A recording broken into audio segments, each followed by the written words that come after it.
Hello, everyone. Welcome to the Next Issue podcast. We got the gang back together. Hell Aw, Hey yeah! now. Toby. Happy New Year, everyone. I hope you're having a good New Year. This is we're now in 2022. Holy shit! We live in the Yeah. future. Fuck yeah! Well, I live in 2099. I'm just here for the. I'm just here for the show. I'll be back. What was it? Somebody did the actual calculation. They said that basically, if you're going by the Jetsons' history, this is the year George Jetson was born. Oh, nice. I can't live. I can't wait till my house gets lifted up and like.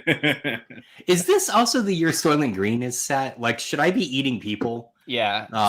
Soon. Okay. All right. Just All right, checking. so, as a welcome, real quick. I'd sure like to fist him.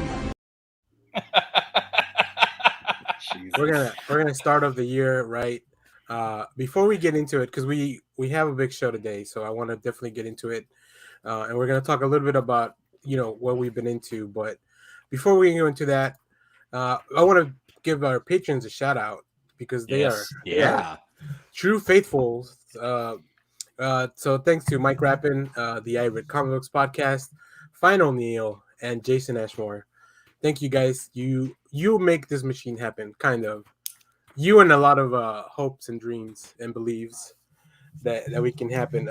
We are on our way to 500 subscribers. So if you're watching this and you haven't subscribed, hit the subscribe button because at 500 we can unlock a community tab. Ooh. And then we can have like a little space where maybe the world's not on fire. We could just go have fun and talk comics. Mm-hmm. And then this show, over the since we had our last live, unfortunately, a few people have passed away. But I definitely I didn't want to not touch on it. Betty White passed away right before the new year, giving the old middle finger to 2021. And just before her 100th birthday. I've only got one last card for somebody to make it to 100. Norman Lear. Yeah, he's sitting on 99. Yeah, he just turned 99 in July, and he's still going. They're still doing the the do it live episodes of his shows on Yeah, which are fantastic. If anyone hasn't seen them, they are totally worth watching. If he can make it to 100, then I'll be happy. I had no idea Norman Lear was still alive. Yeah, and active. Yeah, if you look on Disney, it just put their last airing of the reenactments of Facts of Life in different strokes. And as much as I've said I hate Kevin Hart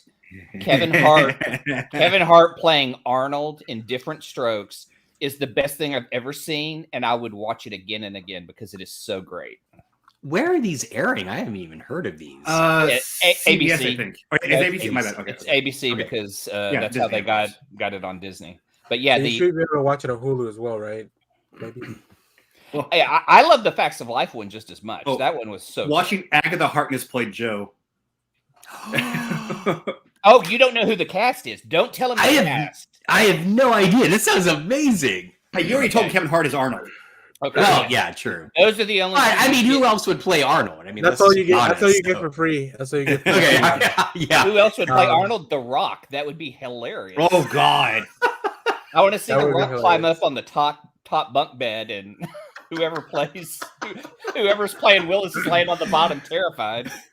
Actually, all right. Rock playing Arnold, Kevin Hart playing Willis. Like I would go for that. That'd be, you just invert the paradigm. So, all right. Also, we lost Sidney Poitier, fantastic actor. So he was 95. Holy crap! Yeah. So, I know. And I loved one of you. Clay, was it you that retweeted? Sounds like a Clay. Yeah, sounds like a Clay thing. I didn't even realize that's what that scene was referring to. So there's a sequence in Strange Adventures with Mr. Terrific. Thank you. I saw the T. I couldn't think of the word. That basically recreates a famous Sidney Poitier moment from a movie, and I didn't even catch that when I read it. So. Clay, are you done with Strange Adventures? I know we got to talk about it. Not yet. I'm sorry. Okay, I will make it a goal to get to that. Cool. And then after that, just read Rorschach. I need to read Rorschach. Yeah, that's next in my queue. So. Right. Well, that's a good segue to go into our previously on Next Issue segment, because that's one of the things I read Man, Rorschach, so good. Holy shit! I finished Strange Adventures and this was a couple weeks ago. Because these are my notes for last week, but then we ended up not having a show. And then I was like, well, I mean, this other Tom King book is now complete. Maybe I should read that. And yeah, I read it. And the first 2 issues, I remember. I don't know if you guys read any of the Rorschach. I think I read like the first 3 issues. Yeah, and it was very slow. So, but reading it all at once, it's like, oh, okay. Because waiting month to month for the mystery, it's not like Human Target. That one feels like an episodic TV show. Well, it's a day. Each issue is a day left of his life. Exactly. But Rorschach, the timeline's so different, and you got flashbacks and stuff. Like that one's not as, it doesn't read as well from month to month. Yeah, I think it's the slowness of the letters that they read back and forth.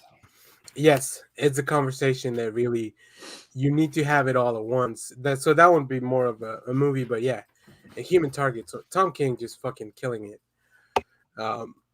But let me see what else. I'll just go through my stuff real quick. So when Betty White passed, I watched Lake Placid because I love that movie.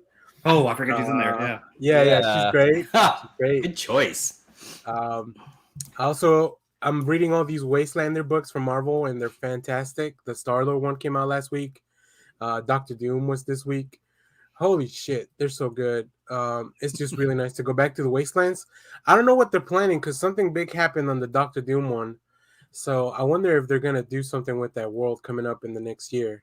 Yeah, I've picked them all up except the Doctor Doom one this week because I'm excited. I like Ethan Sachs playing in that world. Yeah. Now, did you guys read Timeless, that Marvel comic? Yeah. So there was a reason. I this is very slight spoilers for the end of that book. Yeah, I know. I know what you're referring to. You guys may know the spoilers, especially because we were going to talk about it last week. We wanted to do a show on Miracle Man, and the reason is because at the end of that book, there's an allusion to Miracle Man or the symbol. Yeah. So all we can figure out right now is that Miracle Man's coming back to the Marvel Universe somehow. So hopefully in the future we'll do an actual Miracle Man show once we know what's going on and all that, because it's a complicated history. He was never in the Marvel Universe, right? Like, isn't the whole reason Marvel republished it was because they finally finalized the legal morass. Yeah, they got him from McFarlane, if I'm not mistaken. Right? Yeah, that's right. Yeah. So. Yeah. And if I'm not mistaken, was it Miracle Man like basically originally supposed to be Shazam? But they redid the character, sort of. Yeah, it was British Shazam reprints, and then they lost the. Or I think when Fawcett stopped publishing here, they didn't have any more material. Excellent. Okay. Right, it was that, but I think it was also the famous legal battle between Fawcett and DC about Captain Marvel. Yep. They were just like, all right, this is too problematic. So they just basically made their own character who was he was Marvel Man, and then later became Miracle Man. So, all right, well, save it for our show. All right. That's gonna be a long legal show. We're gonna need Matt Murdock to explain everything. Yeah, exactly. And Jennifer Walters. Bring in all the lawyers. What other lawyers do we have? Get Foggy. We'll be good. You know what? Mr. Terrific's not a lawyer, but I wouldn't mind having him on my side anyways. Absolutely.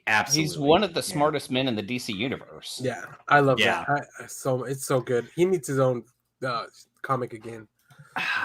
We've got to talk about you guys finish Strange Adventures because I have thoughts. I have thoughts. It's on me. I will finish it this week. I haven't read any of it, so go for it. I was gonna say, I didn't. We know Kyle loves to be spoiled, so that's not the problem. It's just Clay. Clay's holding us back. So yeah, we'll get into it once Clay reads it. Look, I just want to go on the record. I was the first one to finish this, and that never happens ever. I know. And it'll never happen again. Nope, it won't. It's my one time. I'm also reading Devil's Reign, the Marvel Zdarsky event. It's pretty fun. I love it. Pretty fun. I love that Tony Stark this week. Other than the last one, he got like, nobody wants you as the mayor. Get the fuck out of here. Well, I gotta agree with him. If you're gonna choose Luke Cage or Tony Stark, give me Luke Cage. Yeah, Luke Cage. Give me a Man of the People. Exactly. And then also read the Lemire book with Doug Mankey art, Swamp Thing Green Hell. I wrote that incorrectly in my notes. Fuck, that book is good. Yeah. It's so fucking good. I would probably recommend you guys wait till it's all out or collect it in one thing. But man, that book is so good. And then I watched The Long Halloween Part 1 and 2 finally. They're on HBO Max. And highly recommend it. It's such a good, I think it's one of the better adaptations that DC has done for their animated stuff. They changed the story in a way that it makes more sense for what they're trying to do with a shortened timeline. Because it's definitely, I was like, this isn't how it happened in the comics. I don't think. No. So yeah, Injustice was the same way it was in the comics. Yeah, exactly. Yeah. Oh god, Injustice was so bad. Don't even remind me. And yeah, I got a bunch of other stuff, but I think we'll just save that for the 2021 stuff because it has to do with that. And if you've been watching on our channel, we got a bunch of reviews last week for a lot of stuff. So go check that out. I read a lot of comics. Like I didn't plan to do so many, but then as I was reading it, I was like, oh, this is really good. I need to let people know. The Darkhold story from Marvel, really good. Even though it's not like a fully connected story. Yeah, it's really just the first and last issue, but all the one shots are really good. The Apache Delivery Service, the new Matt Kent book, really good. Violence, but in Blood, the new Erica Schultz book, really good. So yeah, go check that out. All those videos in the channel, even that anthology book, the Electro one, is just fucking killing it. So, am I reading your notes right? Is there a book called Star-Lord Ice Cream Man? Because I really no. Sorry, I skipped over that. Yeah. I read Ice Cream Man Volume 1, Volume 5 and 6. All right, just checking. My brain kept reading it that way, and I'm like, I don't know what this is, but I really like he trades out, his ship for an ice cream truck and just drives around. I mean, he would. You're right. He would. Yeah, absolutely. If you haven't read the Star-Lord Wastelanders thing, really go back and read Old Man Quill first because it'll add so much more depth to good. Okay. It's so good. I know I remember when we were doing the shows live and audio only, like we talked about doing the show in Old Man Quill because we did the Old Man Hawkeye. Those stories are so much fun. Yeah. But they're sad, but they're also just really cool. So like the Star-Lord one's really good. So it's all on Marvel Unlimited, and you can borrow it from like Hoopla and stuff. So, yeah, I think that's it. I see a few more things that you guys are also going to talk about, so I'll just jump in there. Josh, go ahead, Josh. Yeah, I can do mine real quick because I haven't really done shit. So I sat down the other day and started reading Batman 118, which is the kind of jumping on point. I got halfway through and realized I'd already read the first half. Like I'm just like, why does this all look familiar? It was fine. As a jumping on point, I feel like for someone like me that I really know nothing about Batman since like the Grant Morrison run. I mean, it's been a long time, and so the whole like Batman Incorporated stuff kind of made no sense to me. I know they kind of explain it, but I feel like the reveal, I don't want to spoil it, but like the reveal of exactly what he's investigating, didn't hit me as strongly because I didn't know who these characters were. The art is great. The art is good. I thought the writing was okay. I like the idea of a Batman themed costume party that actual villains infiltrate, and he's got to go get them. That was cool. That was such a fun thing. Yeah. So I don't know. Has 119 come out? Like it has. Yep. Okay. How's the story going? Should I keep reading? So they reveal who's behind Batman Incorporated now, who's funding them. Since they do that at the end. That's the final shot. I remember that. So yeah. So they confirm who it is. In case you thought they were trying to trick you, because we hadn't seen that character in a while because of Death Metal stuff. Okay. Yeah, no, because in Death Metal they went pretty fucking crazy, so we hadn't seen him in a while. Okay. And then we also don't know so now it's kind of like there's two things. What's the end game of this character funding Batman Inc? Okay. And then also who is this new villain Abyss, who is supposed to have been, in the middle of the whole whatever's going on. So I liked it. Yeah, it's definitely a departure from Tinian stuff, and I think that's on purpose. Like they really pivoted in a different direction. Okay. To avoid probably comparisons and making sure, like he's not even in Gotham, right? He left to Europe. Yeah, he's in. Oh, it's someplace interesting too. Yeah, I forget exactly where. I he can't remember either. Yeah, I think it's Spain. I think because I think it is Spain. Yeah, you're right. Yeah, because El Gaucho is one of the heroes in Spain. Actually, if you haven't read the Batman Inc. stuff, it's really interesting just to check out the characters that Grant Morrison came up with, along with like Frank Wiley and like all these really good artists. So like the designs look really cool, and then you'll see other people like Knight and Squire get added into Batman Incorporated. Like it's this whole worldwide thing. It's a lot of fun. That, which is my only concern. Like I guess my one complaint is this was promoted heavily as a good jumping on point, but now I feel like I gotta go back and read all the Batman Inc. stuff. Right? Fine, I'll take down my review. Josh. No. It wasn't just you. It even says, I believe, on the cover, it does. Jumping on point. So that's no shade on you, man. But that was basically it for comics I've been reading. I have been reading. You read one comic ahead of us, and then you think you can stop reading comics, huh? Yeah. I've been super busy over the break. That's mainly it. But I am reading the newest Pathfinder 2E Lost Omens book, which is a long delayed book. I'm talking like a year and a half. It's been delayed about the key city in their world called Absalom. I'm not very far in, but it looks amazing and fantastic.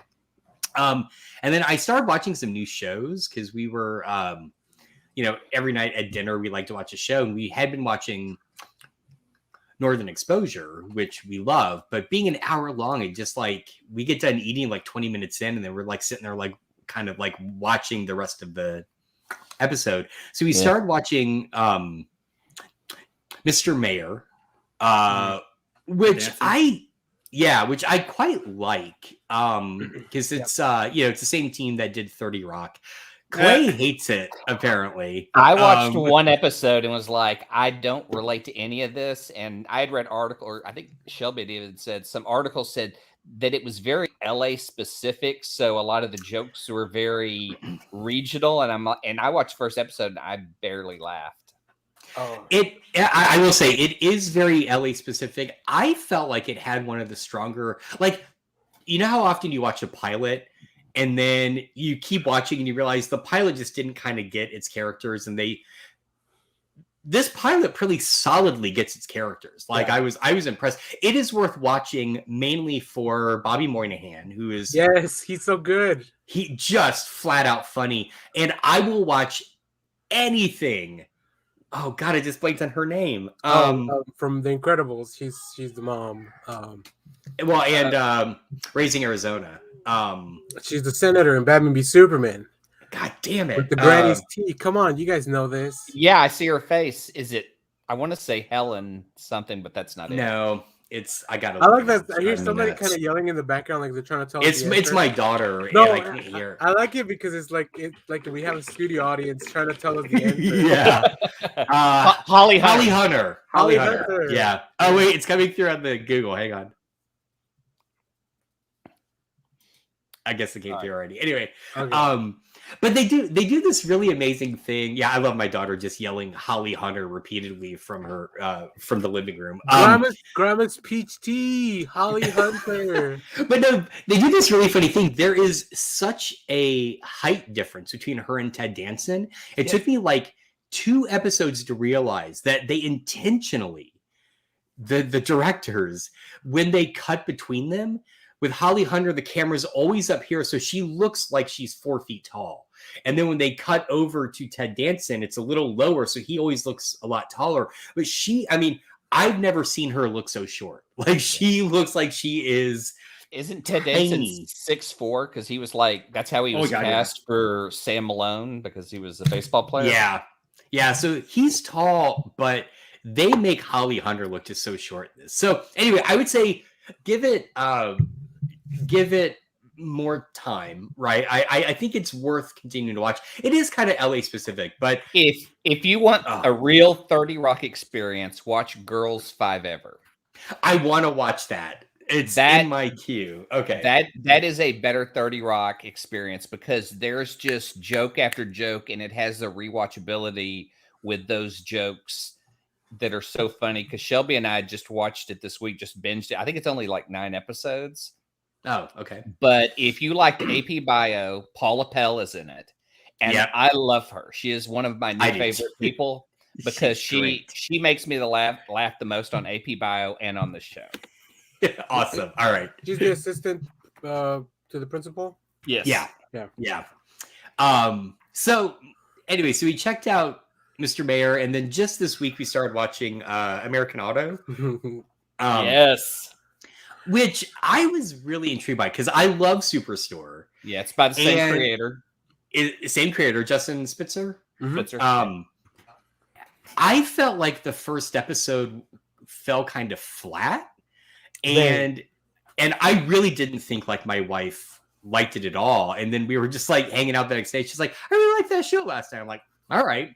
So we've now watched through episode 2, and it definitely picks up with episode 2. There's a wonderful subplot that's just like, this is nuts. So, but that's the great thing about the Justin Spitzer shows is he pulls stories from real life. Yep. So like the story in episode 2 is about a non-driving car that will hit black people. Yes, and I even turned and said I think that was based on a real fact, right? So yeah. And then you have the story about the van, right? Which is the serial killer driving. Yeah, which was the whole pain van. The whole thing a couple years ago with the FBI trying to get Apple to unlock their locations and stuff. You know, so yeah, I think I like the show. I love watching sitcoms, good and bad ones. Like I watch a lot of them on CBS as well. Young Sheldon, well, they're all pretty bad, but I just like watching them. I like Justin Spitzer because he takes real world problems and puts them in his show and makes them even funnier and shows how absurd everything is. Yeah, and I want to give credit to Superstore because Superstore, I feel like unlike shows like The Office or other sitcoms where they have this really high-minded concept, and then as the show goes on, they just kind of let that fall to the side. He never did that with Superstore. It always kind of brought in the problems with, capitalism in America and like the workforce. And I mean, it did a really good job of that. And so I kind of feel like American Auto isn't really tapping into that yet.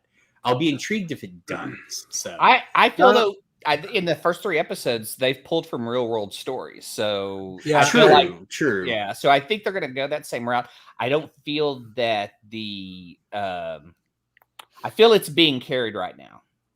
The show's being carried by their CEO. I'm not sure about the cast. The cast, there's some that are really strong. I like the guy that was in, I like the guy that was in Superstore. That's like he's the heir to the family. He's playing the same character basically. Yeah, he really is. And I do like, and I had to look him up. The engineer. I was like, why does this guy look familiar? He's Tracy's fake son from 30 Rock. Oh, I know. I kept being like, he looks so familiar, and I could see him in my head. I'm like, what is he played? He's from Dallas, by the way. Oh, so, yeah. And the guy from Superstore is Ike Barinholtz. It's his brother.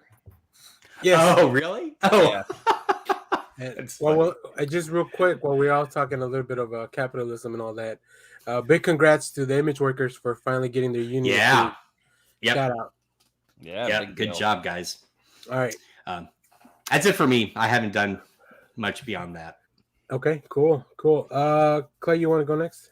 Yeah, I watched a ton of stuff. I only read one book this week, and it was Catwoman: Lonely City, the Cliff Chang book. It's really good. It's a good one. If you're only gonna read one in the week, and that was not a bad one. You can spend so much time just looking at his art, but the story is so great too. I mean, her and Croc hanging out is kind of a weird thing, but I dig it. Yeah. Just seeing 2 ex-criminals just hanging out, chatting a lot, and that's what's going on in the second issue. Yeah. I watched The Eyes of Tammy Faye last night, which if you haven't seen the documentary, I recommend the Eyes of Tammy Faye documentary first. If you don't know who she is. Daniel, do you remember Tammy Faye Baker? We were having a really funny conversation when you stepped away, Josh and I. I asked him if who plays Mini-Me and Flavor Flav in the Eyes of Tammy Faye movie. Because the only reason I know Tammy Faye is from the Surreal Life show. Oh my on, god! like MTV or VH1 or whatever that was. Oh my god! But the core question I asked him was, did you know who Tammy Faye was before watching that? No idea. The answer is no. Okay. All I know is that she refuses to cry on camera anymore, except that's the only thing that she did in the Surreal Life. The movie's fantastic, and for it being out this early in the year, I'm gonna say Jessica Chastain will win an Oscar for this role. Like, she's that good in this, and it is transformative. I didn't even recognize her. I mean, it is phenomenal. To make you forget about the makeup, they open up with her face. They just it's a close up on an older Tammy Faye, but it's Jessica Chastain, and you can't even recognize her. And they're asking to remove her makeup, and they remove just a little bit, and she goes, "Oh, the rest is permanent, so you won't be able to get it off," because she had permanent makeup put on. Oh, and you just kind of see her as she is, and you can't even recognize Jessica Chastain.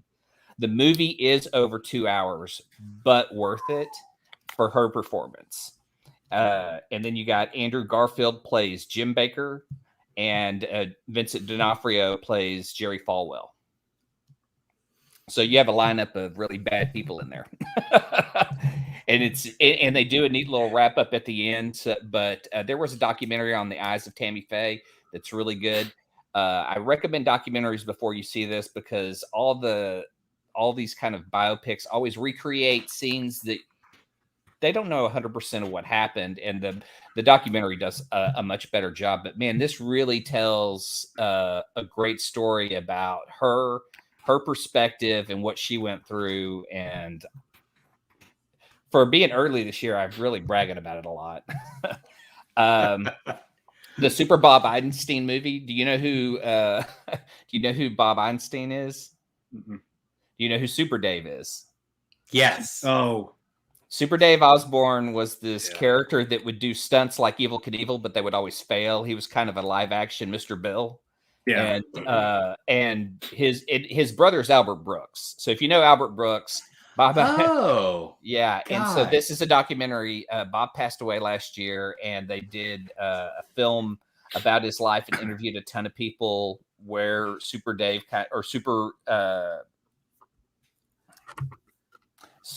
originated from. It's great. If you've never seen Super Dave, it's a great bit, but this just kind of tells his life in comedy. That's awesome. Sorry. No. Go ahead. Didn't he also play he was like the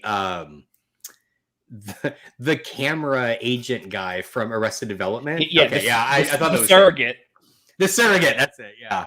Yeah, I mean, most people know him now from Curb Your Enthusiasm, which I don't watch.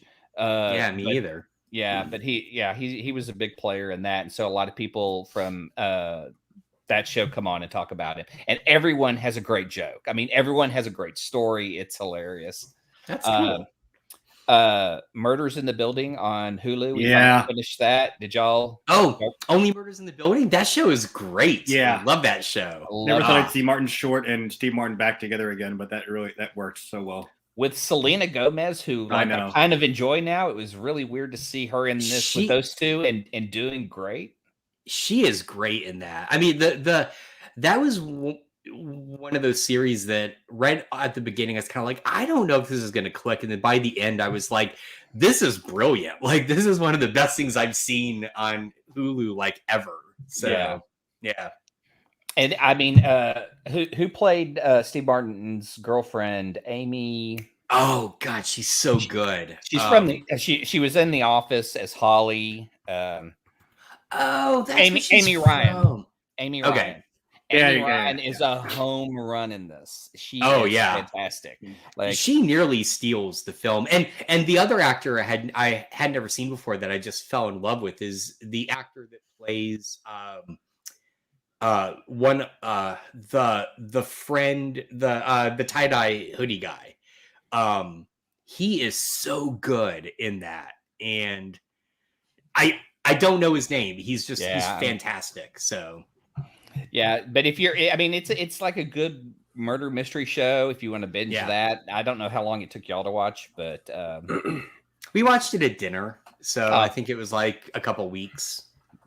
Did a rewatch of Ant-Man and Ant-Man and the Wasp. Totally underrated picks. I mean, and I'm trying to figure out with the way they use the Cure in the first film, Morrissey in the second film.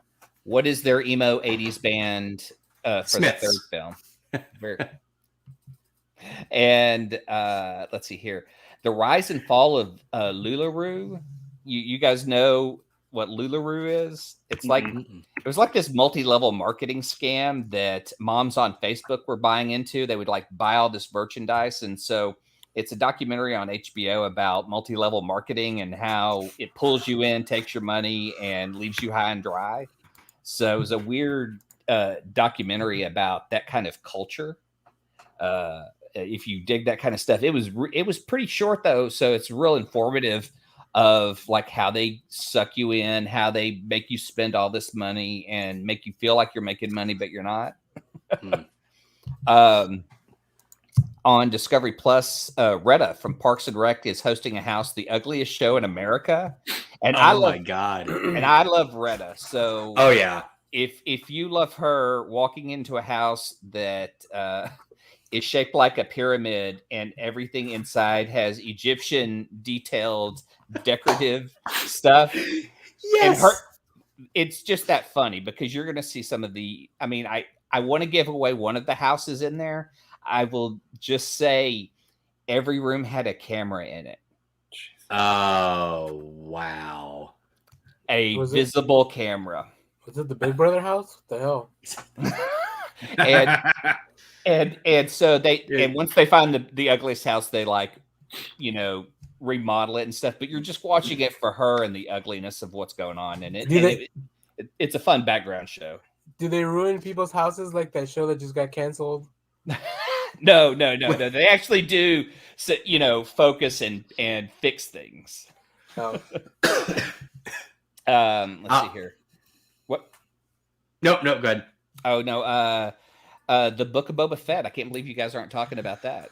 I don't want to bring it up because I didn't know if people were watching it, but I haven't started yet. Like I'm really enjoying it. I would say we're only 2 episodes in. I'd wait a little bit longer before we can really discuss the series. I mean, I think anybody who's bitching about how slow it's taking just needs to shut the hell up. But other than that, I'm loving it. Especially, I love the flashbacks. I love how we're learning how he escaped the Sarlacc pit into where it's going to be going until we see him in the Mandalorian. Yeah. And there was a Twi'lek guest star this week in so much makeup. If you recognize who she is, big points. All I've seen so far is the side by side of Patton Oswalt from Parks and Rec, giving the description, and then the I guess the opening of Boba Fett. So it's brilliant. Yeah, it's a really good show. If you're reading the comics, it rewards you a lot. If you watch like Clone Wars and Rebels and stuff, you're like, oh, okay, they're following some of the little things that they've mentioned before. Seeing the it's already been mentioned enough times, but seeing the live action version of the Wookiee bounty hunter. Yes. Black Corinthian. Oh my god. Oh my god, that dude looked badass. Fucking great. My god. I want more Wookiees. Yeah. More Wookiees. And like Josh, I watched American Auto. I felt the first 2 were strong episodes, and the third one was kind of weak. But we haven't seen the third one yet. So. Okay, I'm on board. I dig it. I love it. I like the third one because it finally gave the other dude something to do. True. Oh, the guy from the assembly line. Yeah, he's felt kind of rudderless. I do love the ongoing joke that whenever just he and the other woman are talking and the CEO walks in, just always assumes they're like making out. Yeah. So and like I said earlier, if you like 30 Rock, Girls 5 Ever, just joke after joke. I tried and just could not get into it. Oh, really? I just loved Paula Pell so much in that, I felt like the jokes were more solid than that Mr. Mayor show. Yeah, I tried that show. Have you seen her in? I keep seeing it advertised because I think it was made for oh god, that weird mobile video service Quibi? that then Roku bought. Yeah, and she did like a Miss Marple parody on there. Oh, really?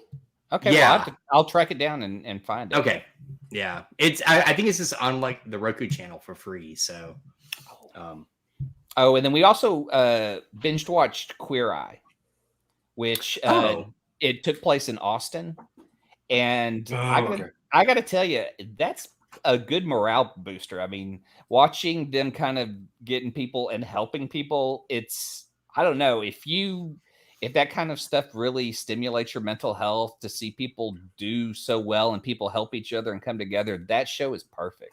It really is a feel-good TV show. Cool. And I'll be right back. All right. Okay. Well, while that happens, Kyle, what?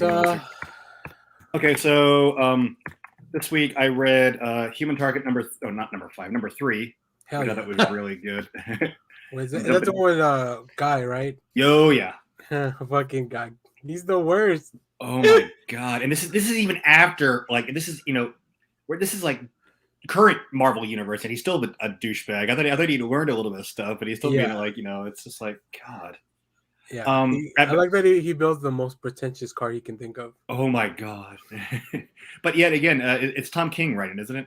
Yep. Yeah. The man is not disappointed. This is going to be probably one of my favorite books of the year. Yeah, and Greg Smallwood on art. Holy shit! Yeah, it's beautiful. It's let's see. I read. I've been reading Thor number 20. I've been kind of on and off the Thor book, but this last issue kind of has been a little bit more interesting. But you kind of find out who's taken Mjolnir, and you come to find out that basically Mjolnir has become a sentient being.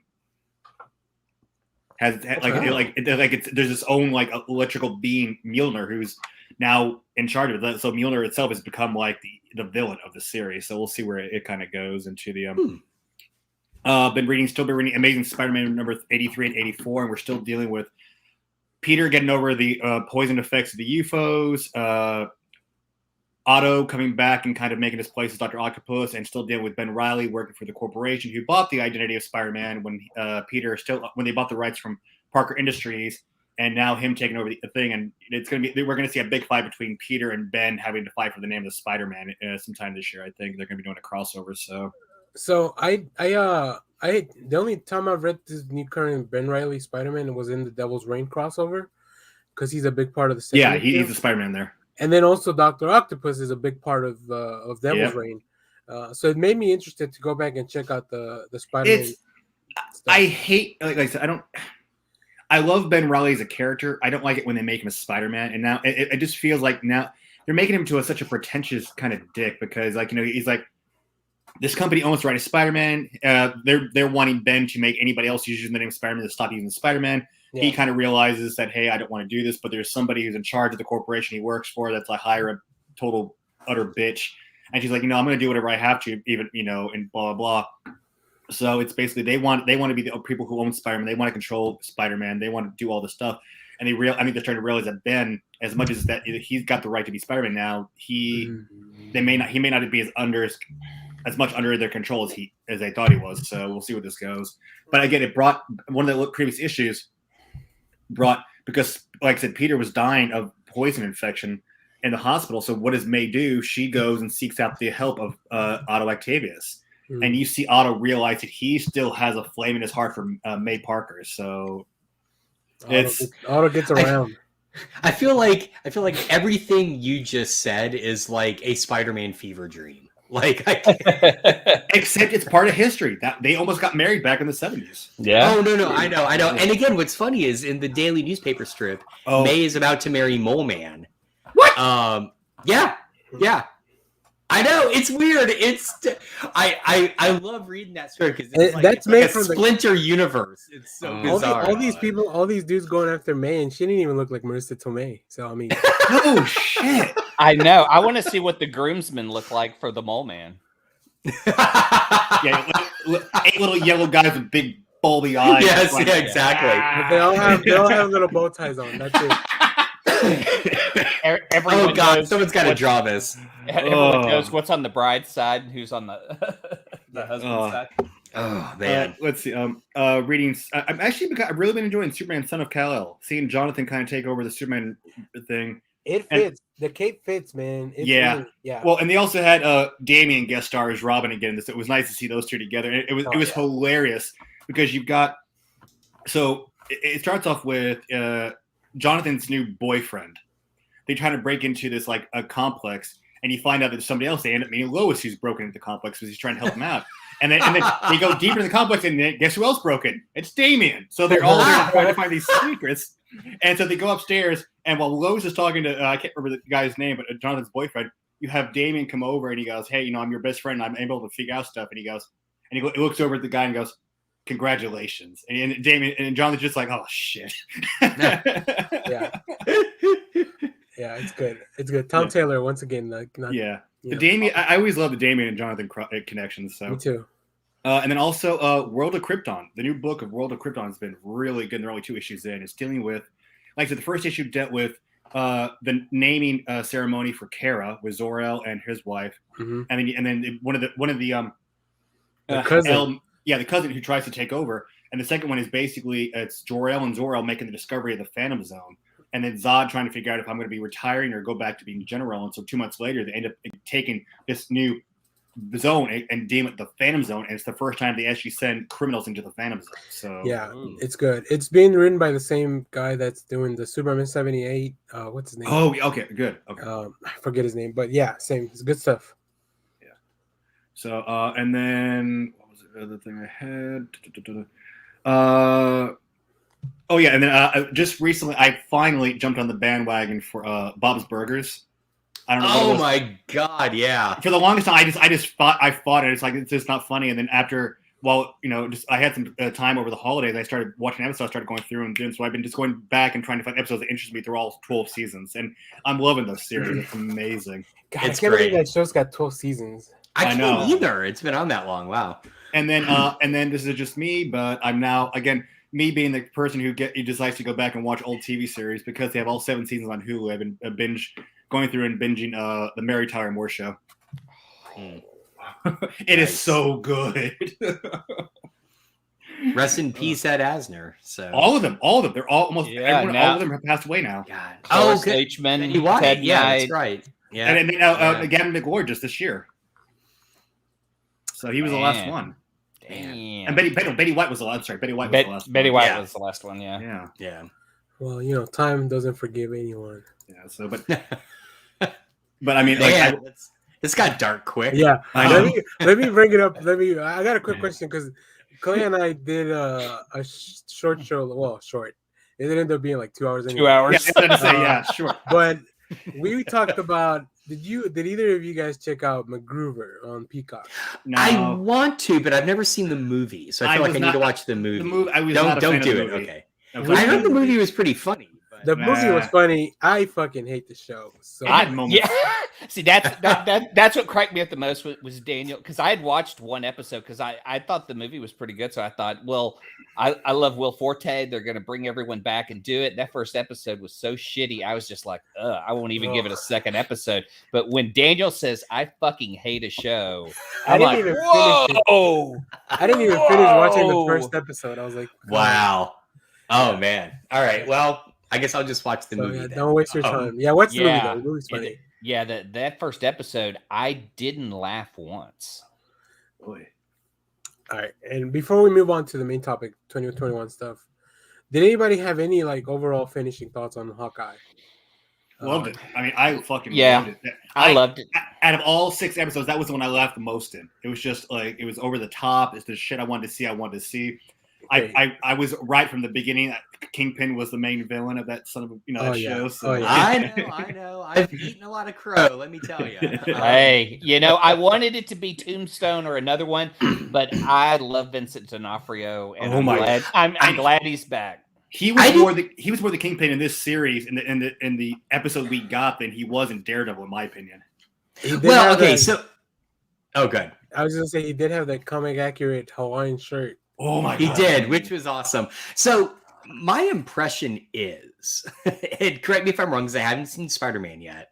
My impression is that the actors they're bringing in from the Netflix stuff, it's basically stunt casting. Like, he's not the same Kingpin that he was in Daredevil, right? No, he's a different Kingpin. No, he's exactly the same one. They've even said, yeah. But okay, D'Onofrio even made this comment. He said he's seen people online saying that apparently he's reading he's seen articles of people saying that he seems to be more stronger of the feat of strength he pulled off in Hawkeye episode 6. Because if you go back and watch, just the alley fight in the last episode of season 1 of Daredevil, he's taking Matt and just throwing him across the alleyway. Like there's not like he's. If you have the time, go back and watch the fight between Bullseye, Daredevil, and Kingpin in I think season 2 or season 3. Yeah, at the apartment. Holy shit! Well, and I feel like he's playing a different Kingpin because his operation seems to be much smaller. Well, no, and they explain this.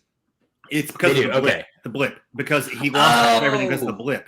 Yeah, like you got where is that explained? I missed that. It was Faney did an interview, but basically they're explaining, because you got to realize the new TV series are Earth trying to recuperate from the blip. Again, look at Captain America and the Winter Soldier. You have all these people who died, now they're back, and they have all these. They're trying to keep all these concentration camps, these people who want their lives back, but they don't want to do it. So it's the world rebuilding. Okay. So he doesn't have what he used to. Okay. That makes half of Kingpin's kingdom just got swiped away, and that didn't come back. I will tell you, after watching Vincent D'Onofrio play Jerry Falwell and the Kingpin, there is a very fine line between how evil those two people are, and it's just very, very close. I gotta say, it's interesting. Like having. I mean, I guess technically my first time ever knowing who Vincent D'Onofrio was, and I didn't realize it was him in Men in Black. But my first time ever really seen him as an actor was Law and Order, Criminal Intent. Yeah, and then no. My first experience, he plays Thor. Oh God, no. That wasn't Vincent D'Onofrio. Yes, it was. It's baby Vincent D'Onofrio. Wait, in which movie? Wait, he's not. Adventures in Babysitting. You sure about that? Hold on. I'm 100% positive. It is Vincent D'Onofrio. It's one of his first roles. He's never been more sure about anything else in his life. Yeah, that is very true, actually. Yeah, I mean, he is what, 6? We looked it up. He is 6'4", 6'5". He is a big dude. Oh, he's a big dude. All right, you're right. My bad. That was and I believe that was Kyopedia. Well, no, and I literally. I literally thought it was the actor who played Thor in The Return of the Incredible Hulk. The Return of the Incredible Hulk. Yeah, no. That's like some nameless person. He's actually got a career. Like he was really. Yeah, he was the wedding dress designer in American Wedding. He was the one who goes up against Stifler. And he was also the father in Good Luck Charlie on the Disney Channel. He's great. Watch that movie with him. He may not be D'Onofrio, but he's got a backlog of stuff he's been in. So. Watch that movie with D'Onofrio. Watch that movie they did with Sandra Bullock on Netflix. Huh? Unforgivable. It's pretty good. Oh, pretty good. It's a little sad, but it's pretty good. All right. Well, great. Yeah, majorly sad. I don't want to watch sad shit like that. It's not as sad as some of the other shit, like the George Clooney film from last year. Do you remember that one? The George Clooney film where he's like end of the world apocalypse. He's like a scientist trying to. Oh yeah. It's not that sad. All right. Well, great. That's all the stuff, and now we're moving on to our favorite stuff from 2021. So we can leave 2021 in the dust where it belongs. I don't know. We're just gonna. I guess let's just go around. Like and just talk about each stuff. person do one. Yeah, just do one. I'm sure we looks like we have some crossovers, so that makes sense. Yeah. If you pick a big topic, like I see Josh has a few big topics on his list, we can elaborate. But yeah, let's go. We'll start with Clay and then go clockwise. Okay. I finished Old Boy, so that was a real cool thing for me for 2021. Just reading that entire manga, knowing the movie, and it's tempted me to watch the American version. Have any of you watched the Spike Lee Old Boy? No. I don't know. I kind of want to see it, but since both the manga and the movie are a different take, I'm kind of interested to see what the Americans do it for the show. Do it for the show. Okay, do it for the show. The thing I've really enjoyed is watching more anime this year. The House Husband anime series. I want to watch that one. Where are you watching it? Netflix. Okay. Yeah. All right. So there's a live action. There's an anime. There is a manga. And it's PG, right? Like I could watch it with Hazel. Yeah. Okay, that's what I thought. Yeah. So yeah, the Yakuza shenanigans are to a minimum. Okay, yeah, gotcha. Exactly. Right. They're almost like a comedic background of him trying to be a husband, but the Yakuza's out for him. You know, right. But then in the TV show, it's just much lighter. Like the live action is really the best kind of low impact TV show you could have on. Yeah. Oh, perfect. Okay. I won't complain about the anime is that it was a little bit like they took the panels and just kind of, it looked more like a PowerPoint presentation at some point. Like the animation wasn't fully there. Like they didn't fully animate it. And it's kind of weird to explain, but they're short episodes anyways. They're like 10 minutes, I think, each. 10 to 15. So. Oh, okay. And then I moved from the lightest entertainment that I was really searching for the deepest, darkest one in Neon Genesis Evangelion. That occupies my mind every day, and I think about the story and want to go back and rewatch. And the rebuilds for me are my favorite. I haven't finished the movies. The ones on Prime. Yeah, they're very sad. That's the whole thing. I got to the second one. I was like, I need a break. That second one will break you. So, like I said, there is a reason the creator committed himself. Yep, I get it. So so that was my world of anime this year. The one you talked about the summit, that one's been. I see that on like stuff for like anime of the year or animated movie of the year. I think it might be up for Oscar consideration. So it is unbelievable. I used to watch a lot of sports. I'd go to games and stuff, and I hate professional sports here on out. It's so political and stuff but there are so many other like sports that are starting or minor league stuff that you can go watch. This year, we got into slap fighting. We watched slap fighting. Have y'all seen this is where they do the slap where like they have Kern. My friend, I was over at my friend Kern's and he was showing me the episode where it's like two Russian guys and one does it where he does it and basically does it and the guy it's not affected. The other guy who just ripped as all like a tank gets ready and goes smack and the guy drops like he just been killed. Like it's just like, oh shit. There is a series called Slap Mountain on YouTube. I highly recommend this. It is shot in a guy's backyard with what looks like used to be like parts of a boxing ring put together, and you might be able to buy meth there. Actually, I'm pretty sure you could buy meth there. And you have an announcer, you have a ring guy, and you have two hillbillies slapping the shit out of each other until one collapses, and it is the funniest thing in the world. It's not as professional as the Russian stuff because Russians have full stage light shows and everything, and they have women slap fights. They have women up there knocking the crap out of each other. So man, that's been one of my culture I had no idea about. This is amazing. I'll post a clip for you guys to watch of Slap Mountain. That's just that may pull you in. That may make it worthwhile. Let's see here. I loved WandaVision, but I rewatched Mandalorian and Hawkeye more than that show. Oh, wait, hold on. We're gonna do one at a time. Sorry. Oh, sorry. Okay. Go ahead. Yeah. Well, it time, I guess. But go ahead.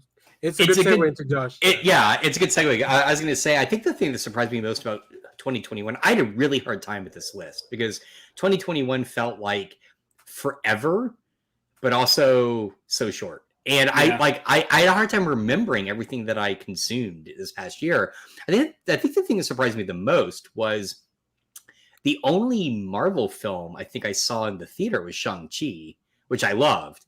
But I hadn't realized that basically all of the Marvel shows on Disney Plus came out this year. Yeah. All of them.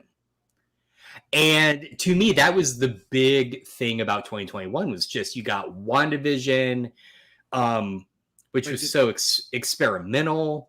You got Falcon and Winter Soldier. Falcon and Winter Soldier, which felt much more like the kind of middle period of is that phase 2? It is, isn't it? That kind of like that gritty phase 2 sort of period. Yeah. You got What If, you got Loki, which is probably, in my opinion, the best of the bunch. As much as I like Hawkeye, Loki I thought was just great. And I like the fact that each of the shows had their own kind of unique style and approach, but they're all clearly setting up the rest of the universe. Yeah.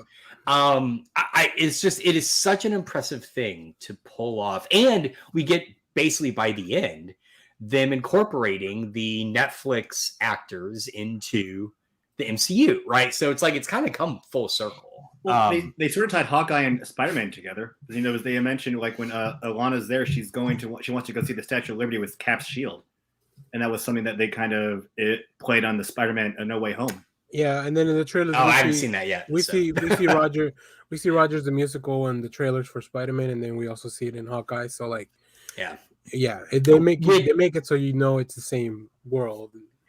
Which did you see one of the production people on Hawkeye tweeted that the original end credit scene was not going to be Rogers the musical. It was going to be the owl in the tree putting the little van of the Russian bros into the nest. And I was like, oh, that's adorable. Adorable. So, you know what owls do to things they catch, right? Oh, they eat it. Yeah. Well, but then you end up in owl pellets. I mean, how cool is that? So that's not the way I thought that was the worst way to go. Anybody that died in the Hawkeye show, that was probably the worst one. Maybe that's why they took it out. They wanted something a little more lighthearted. I want to see the next Disney TV show, Honey, I Shrunk the Track Mafia. Oh man. So those are all good. And I think also because, I have this I'll bring this up with an example again later, but I watched all those with my daughter. So it was a great bonding experience to be able to sit down and just watch. She started her own rewatch. She did. Oh, that's a good point. Yeah, this summer she blew through. I guess watched for the first time, right?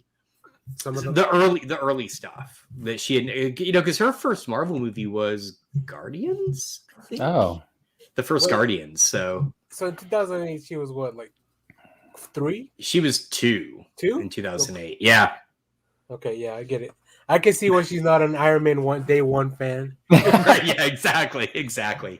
Not like us. I love the Marvel stuff. I even did a whole thing where I ranked everything, and then out of all the TV shows, Loki was at the top of my list.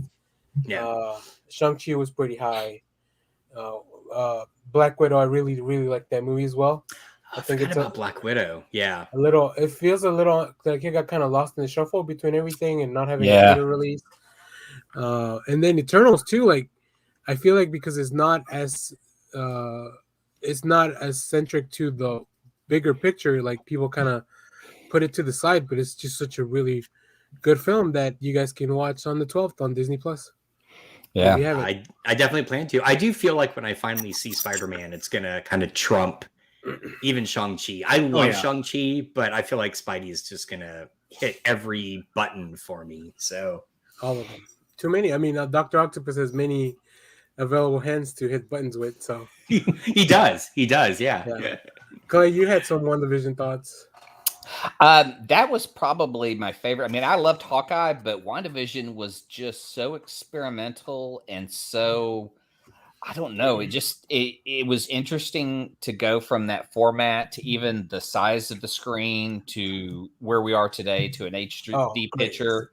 Zack Snyder does 4:3. Nobody cares, but WandaVision does it. Fucking yeah, I mean, come on. One of them is good. One of them is horrible. I mean, come on.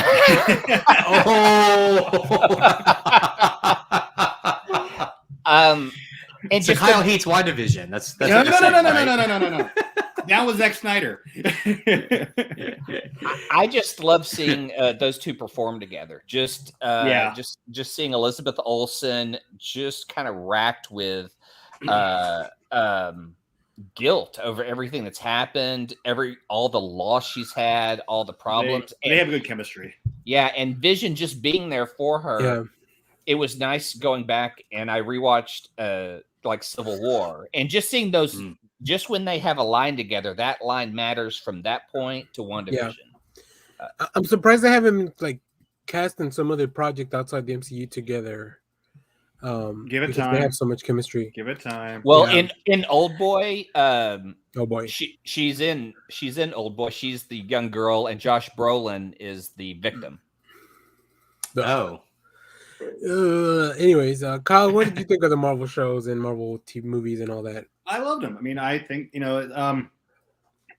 I was gonna say I think Hawkeye's been my favorite, but I think enjoyment factor, Hawkeye's been more my favorite, but I think pure like quality, I think Loki's the top with it, if that makes any sense.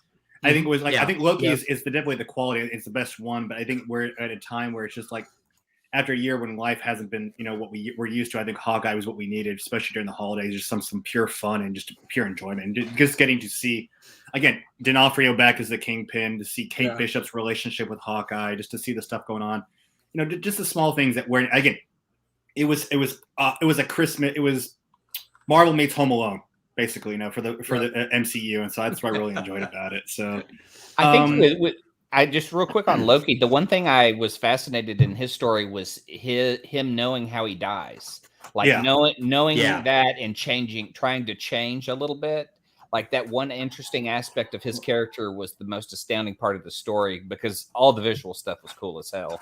Yeah, what I liked about Loki is the fact that they finally, even we talked about for the longest time, we now officially have a Marvel multiverse. And whereas I think, whereas I enjoyed What If, I think they dropped the ball on how good that series could have been. At least, I kind of feel that way too.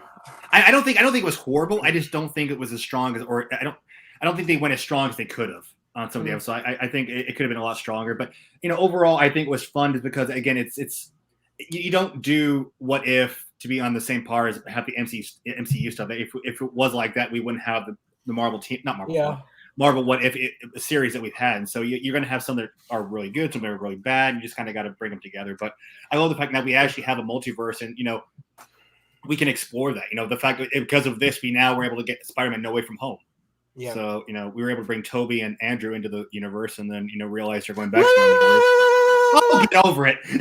They're there. I do.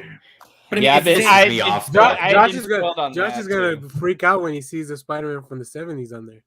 Yeah, Nicholas Hammond makes an appearance. But I mean, we have again, it's also opening the doors for more of the Spider-Verse, which we're getting this year. So it's like, hey, listen. The movie is so successful, they pushed Morbius back. What does that mean? Are they gonna put some Spider-Man in it? Well, there's rumor that Morbius and Venom might be in the Garfield universe. They're talking about there might be nothing's been confirmed, but we might see, Venom with Andrew Garfield's Spider-Man. I was hoping it was Garfield the cat. Yeah. All right. Well, that's a good segue though. Well, I never got to bring out what I wanted. Not to Kyle's first thing. Oh, okay. Yeah. Hold on, Kyle. I'm not gonna. Yeah. I just wanted to move on from Marvel. Actually, for me, I think I brought this up. I finally got to watch it, but I thought they were trying to start a new TV series in USA, but it looks like they may just be doing a new spin-off of movies.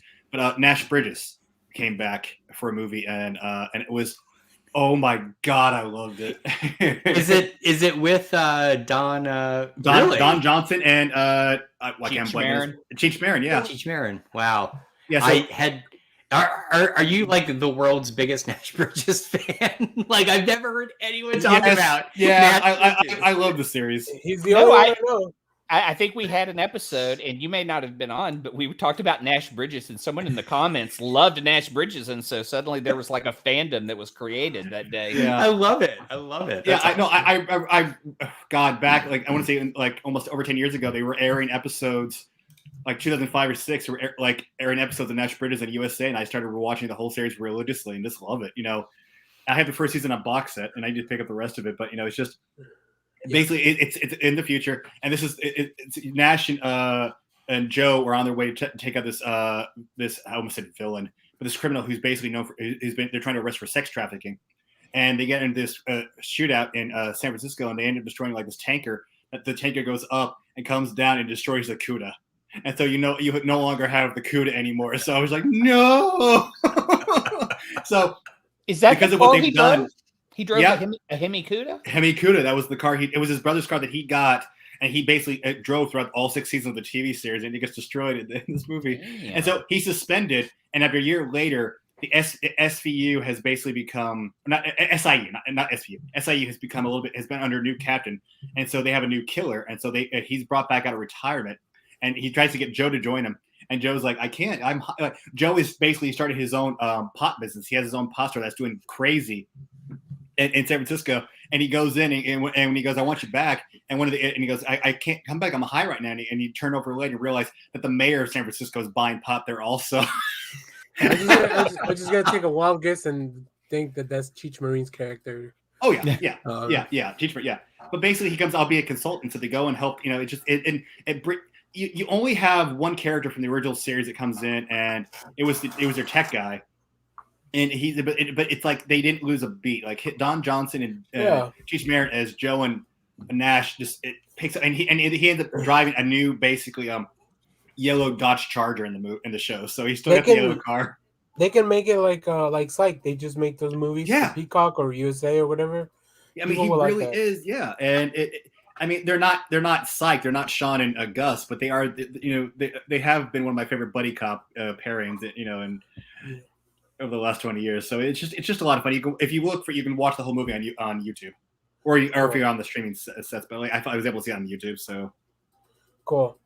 I'll let you do one more thing, Kyle. Just no spoilers for the next thing for season 4.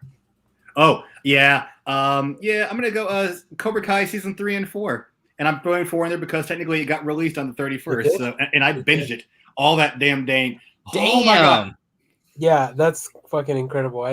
It's still on my queue to watch. Oh my god! And I thought it was one thing at the end of season 3, but the ending we get at season 4, I will fucking hunt down the people at Netflix and go and put a knife to their throat. If I have to wait till December of next year to watch season 5, I'm going to be pissed because it was what they do. I'm going to be like, no. They've already finished filming. Post-production is only going to take about 3 or 4 months. So, if you guys, I get it, wait till maybe summer, but don't make us wait a full 365 days just to see another season of this damn show. It is, oh my god. Now, is it true that the actor that plays Terry Silver is younger than the actor that plays Daniel LaRusso? I saw some memes on that online. I was like, there's no fucking way. Probably, because he looks young. I mean, I don't think... But like in the 3rd movie, he looks like a full adult. I know that. He is. Yeah. What's the name of Daniel LaRusso? Thomas Ian Griffin is his name. And no, sorry, the other guy. Daniel LaRusso. Ralph Macchio. Ralph Macchio, like he's a lanky kid, so I get it. Holy shit! Yeah, he hasn't aged much at all. Thomas Ian Griffin is 59, whereas Ralph Macchio, I think, is 62. That's my god! What? No, there's only a year. He's only 60. He's 60. So hold on. Macchio was born in November 4th, 61, whereas Ian Church, was born March 18th of 62. So that's fucking nuts. I'm 10 years younger than Karate Kid. He's less than a year. He's only a year young, less than a year younger than Ralph Macchio. In the 3rd movie, he plays like he's a lot older than him, right? Well, Macchio is always Macchio is only like playing like 18/19 in 3, whereas he should be like you're talking about a guy who was supposed to have fought in Vietnam. Is that was the thing? Yeah, that's right. Yeah, so holy crap! Hey, we got a bot in the chat. We're famous. We're famous now. Martin Cove. That's crazy. I can't Martin wait Cove to is watch. 75. Damn. I can't wait to watch Cobra Kai season 4. I really like that show. Yeah, I do enjoy it. I more enjoy the adults than I do the kids stuff. When Elizabeth Shue came on the dinner, that Elizabeth Shue episode is probably one of my favorite of that entire run of her just kind of setting things straight for the guys and telling them how things really are. This is gonna hurt. William Zabaka is only 56. What? He's the youngest of the 4. He's 56. Damn. He still looks young though. I recently rewatched Karate Kid because it was on TV. Oh god, yeah. And I didn't realize how Jackie Chan was in it. No. Don't go there. Don't go there. I didn't realize how much of a in my mind, Mr. Miyagi was always like this really, I don't know, perfect character, but he's really flawed. He has a lot of like pain and stuff in him. Like, so it was. I guess I hadn't rewatched the movie in a while, but yeah, they like infamously the studio wanted to cut the scene where he is drinking and talks about and he and the director like fought for it. And it's one of the best scenes in the movie. Like, it is. I mean, it just it nails it. So yeah, you realize he's human. Like he he left Japan because he didn't want to fight his best friend over the love of their life, to the death. Comes, finds love again, has a son, loses both of them here in America, and he realizes that he's just it's how he survives. In the fucking concentration camps, they just like we kind of gloss over all that history in World War II and all that shit. No, it wasn't. He wasn't in the concentration camp, but he actually fought with the Allies. They were. His family was in a concentration camp, so the doctors couldn't get to them in time. Oh, okay. That's what they report in the letter. Gotcha. Okay. I had to put that. Like, I didn't realize that was the case until now that this last rewatch. It's fucking. I mean, it's really good. It's a good movie. Go watch. I thought it was more the fact that like his son died in Vietnam or something. No, he was the one fighting in the war. World War II. He's fighting World War II. Yeah. But Machi has already said Karate Kid Part 3. No, sorry. I'm sorry. Not 4. 3. 4 with Hilary Swank is a part of the universe. So we may not get to see her in the show, but if she pops up, don't be surprised. So I saw that would be cool. I think there's a theory. Maybe don't confirm anything, Kyle. But they introduced a character who may be the daughter of Hilary Swank. So I don't know. He basically goes, anybody who's ever interacted with Miyagi makes it canon for this TV series. Oh, that's cool. Dope. Even the cartoon. I was about to ask if there was an animated Yes, there is series. a cartoon. 13 episodes from Ruby Spears, 1988. I have them all ripped from YouTube. But no, it doesn't count. But I mean, live action wise. All right. Let me hit a few movies that are outside of the normal genre that we cover in this, but they're really good movies still. So Nicolas Cage Pig, it's amazing. If you haven't seen it, it's on Hulu. It's great. The Green Knight with Dev Patel. I just bought it. I need to watch it. I'm super hyped to see it. It's beautiful. It's beautiful. If you know the story behind the poem, I think it makes a lot more sense. I came home and I watched the video on the whole story of it. Also, Spencer, the movie where what's her name? Kristen Stewart. Kristen Stewart portrays Prince Diana. She's amazing in it. I wouldn't be surprised if she gets an Oscar for it. It's really good. And then I also throw in Titan, that French movie that fucking broke my brain. I think it's already out on some kind of streaming. It's really fucking good though. But yeah, it's weird as shit.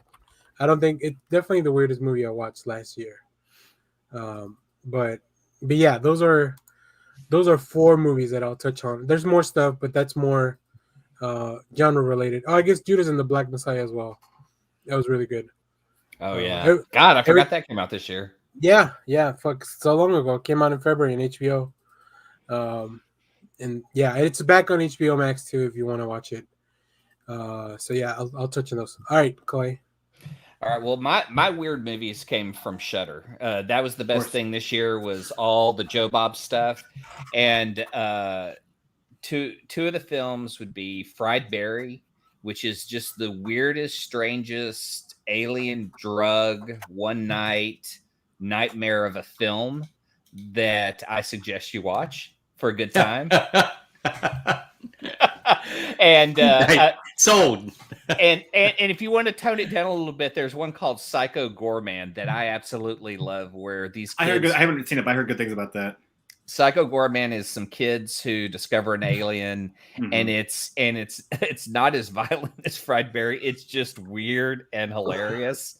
But yeah, my Friday nights, a lot of Joe Bob has been some of my favorite stuff. I mean, I went to the movies once this year, and it was to see F9, and it was because we rented a theater.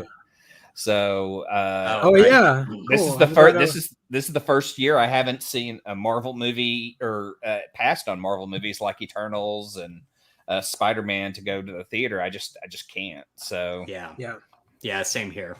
That's what sucks. Did you see the Kickstarter for the Psycho Gourmet comic? No, I didn't. I think there's a Kickstarter around. I don't know if it's been done or not. Probably done by now, but I saw some illustrations of it. I was like, oh, that's that movie that Clay made us watch the trailer for. Yeah. Well, Joe Bob also did a Christmas show a few years ago. So now Phantasm, the series Phantasm with the flying metal balls that kill you, that's a Christmas movie to me. So I watched like all 5 during Christmas because Joe Bob does such he put together like, well, it's not the second one, it's just 1, 3, 4, and 5, and it's just great. So I mean, if I can't push Shudder enough on this, you're missing out on just some of the great weird stuff. They're Christmas ornaments. Yeah, they're Christmas ornaments. Yeah.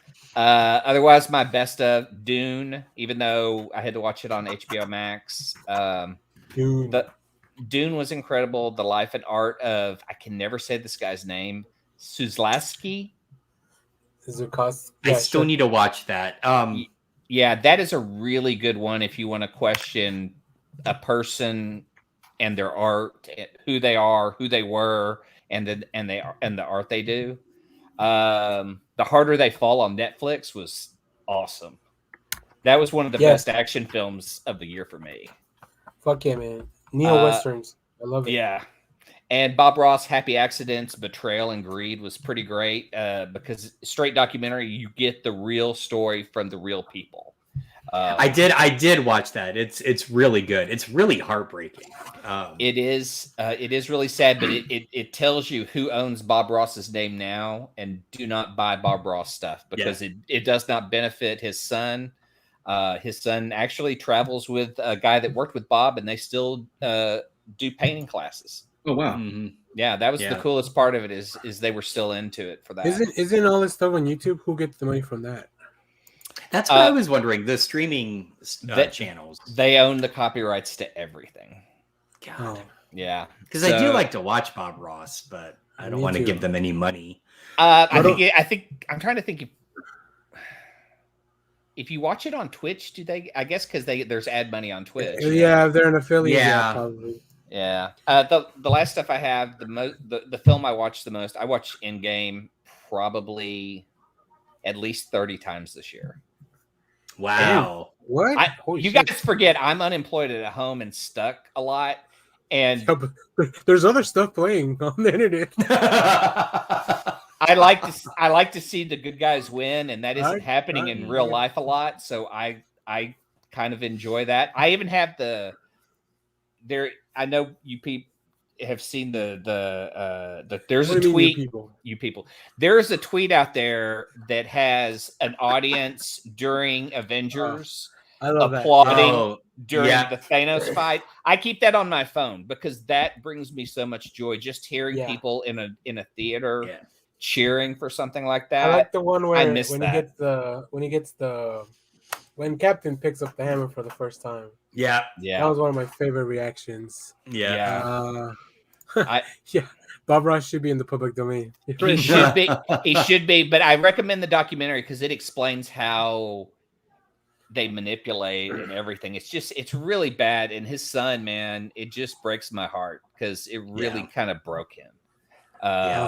But you see what this Bob was just such a good guy. Like you get to know him a lot better, and it's so interesting to see it like that. And the Tammy Faye one, like they're people who have been on TV, but the documentaries do such a good job of showing them.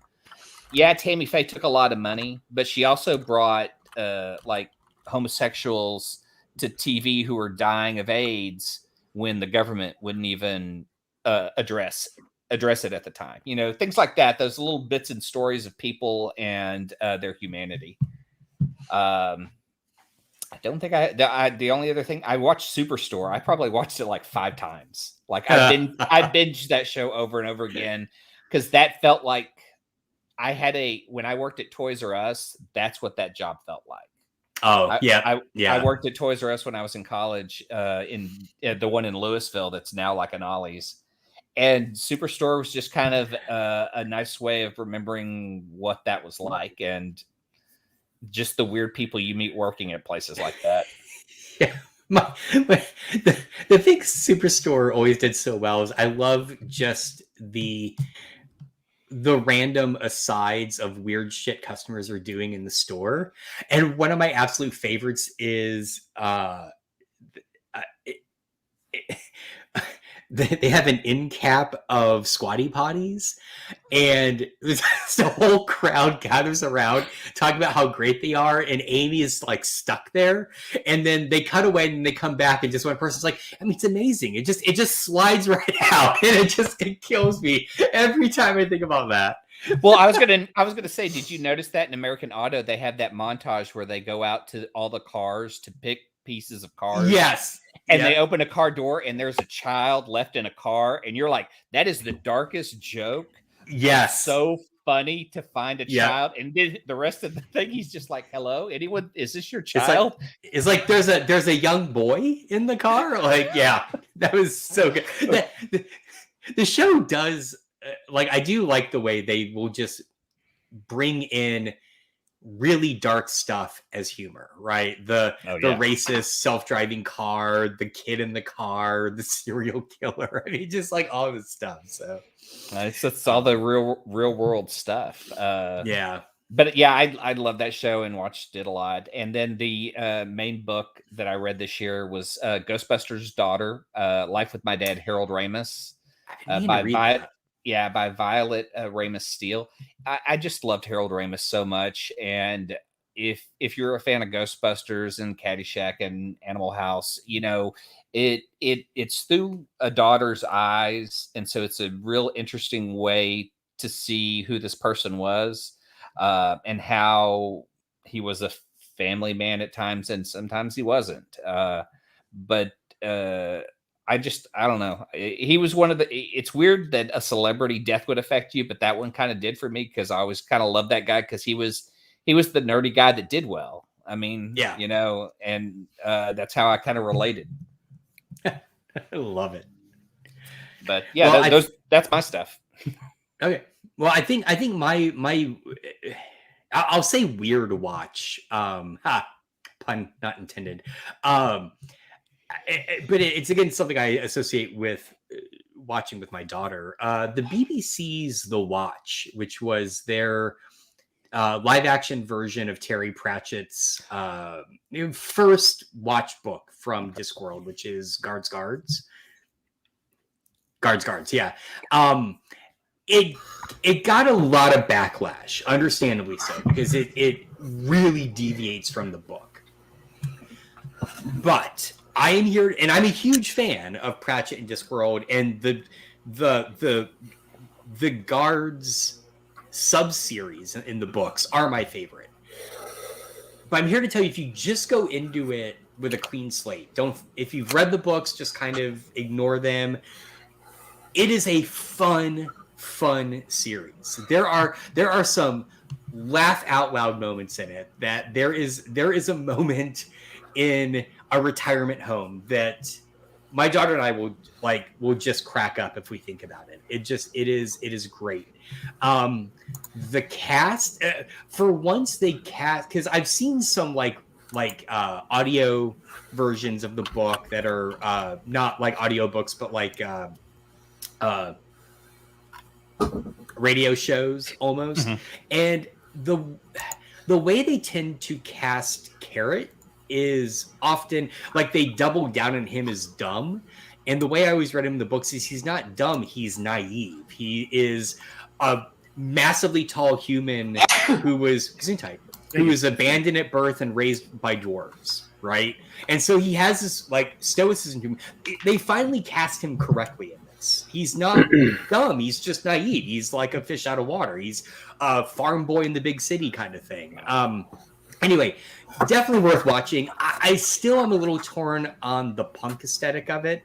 There is a really bad kind of like punk rock performance scene that I'm not a fan of at all. That it just felt pandering. Is it what people think punk rock looked like at the time? Is that? It's partly that, and it's partly like, why are they punk rock performers kind of thing? Like there's one narrative reason for it, but then it comes back again at the end, and that just kind of made no sense to me. But just go into it with just like an open mind, and it's a fun series. I don't think it's going to come back. They kind of allude to a season 2, but I think it was just so divisive, particularly in England, that I'd be surprised if they do a next season. So, but anyway. All right. Cool. Kyle, you want to hit a few things? Yeah. Let's see. Where is it? I know this is on Josh's list, but Superman and Lois. My list too. Fuck yeah. It was phenomenal. And again, season 2 is about to start here. I thought it was, like, again, I've said it numerous times. I have not been this excited about a series since the first season of Arrow.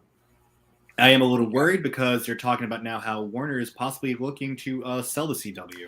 I saw that, yeah. Which could mean destruction for all of the CW shows. I would imagine some might be able to go to HBO Max. I hope so. I would hope so, yeah. At least Superman and Lois. Superman and Lois has the potential of just running for. Oh my god, it's so. That one was also like higher quality, like than the.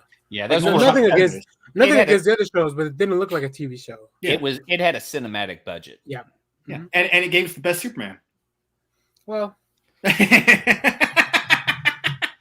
I'm not the best. The best will always be Christopher Reeves. I do like Tyler. You are correct, sir. Sorry, I just let me first. It gave us the best current Superman.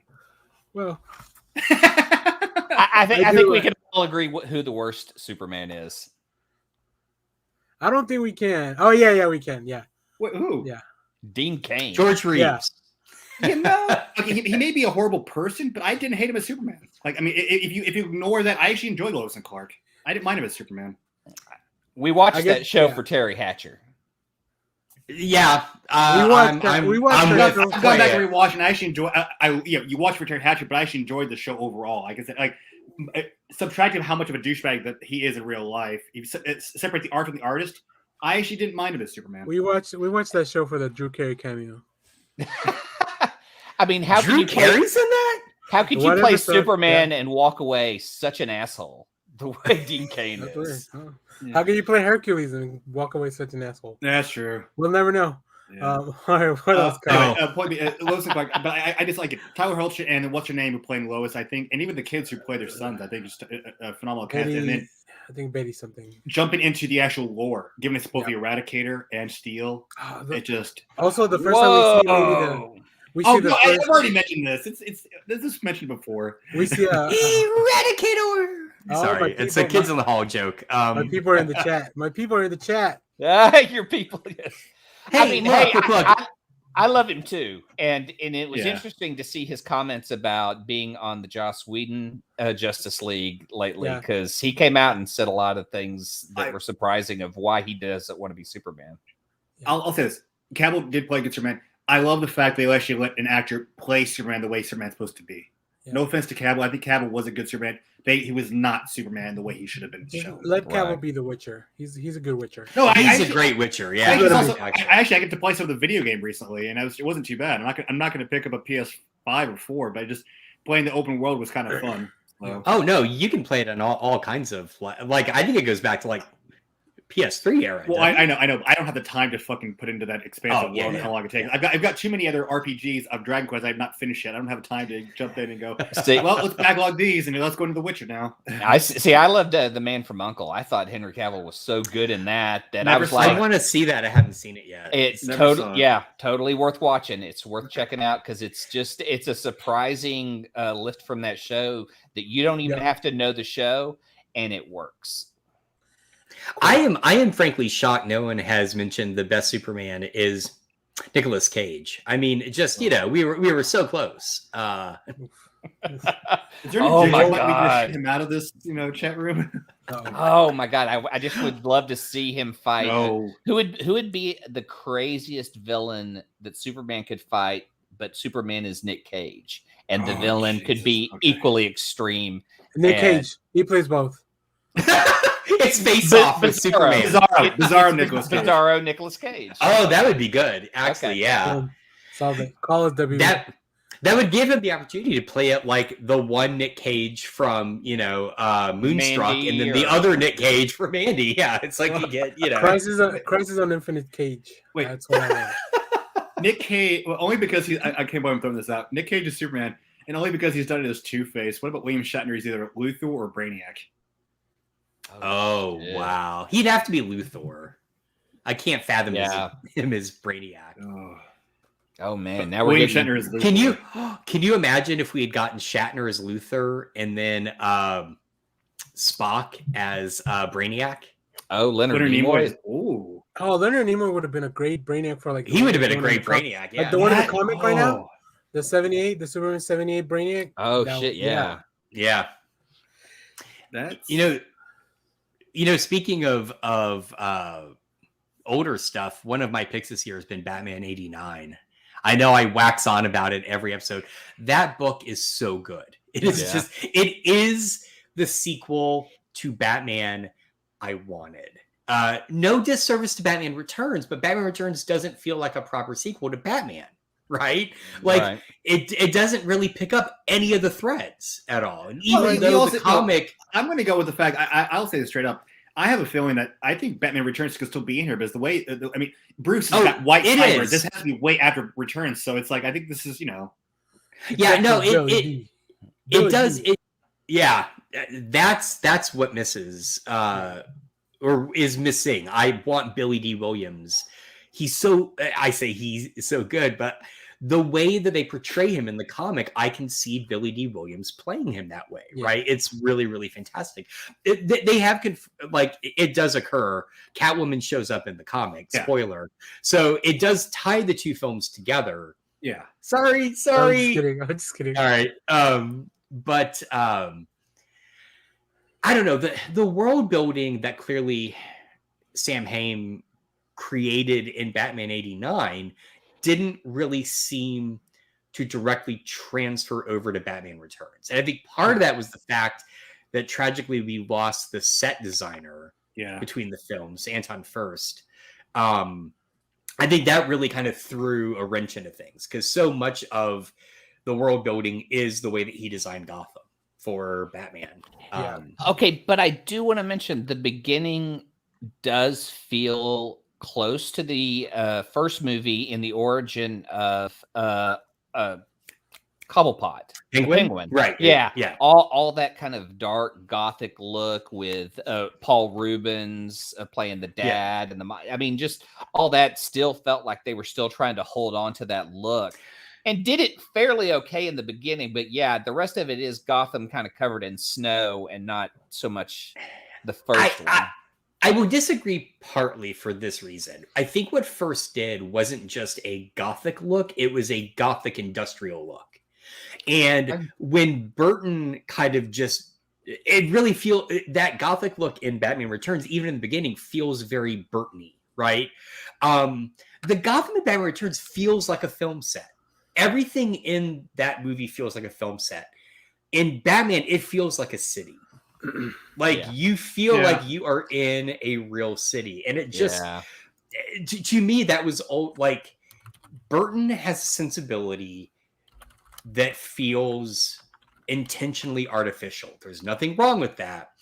But you get more of that in Batman Returns. Now, granted, I need to go rewatch Batman Returns. It's been a long time since I've seen it. But this has stuck with me since the first time I watched the movie. No, I know. I own them too. I just need to kind of watch them. So, but anyway, all right, Kyle, you want to go with the rest of your TV shows? So, love the fact that we have Netflix. We have Knight Rider on Netflix now. Which I've been binging that. Really?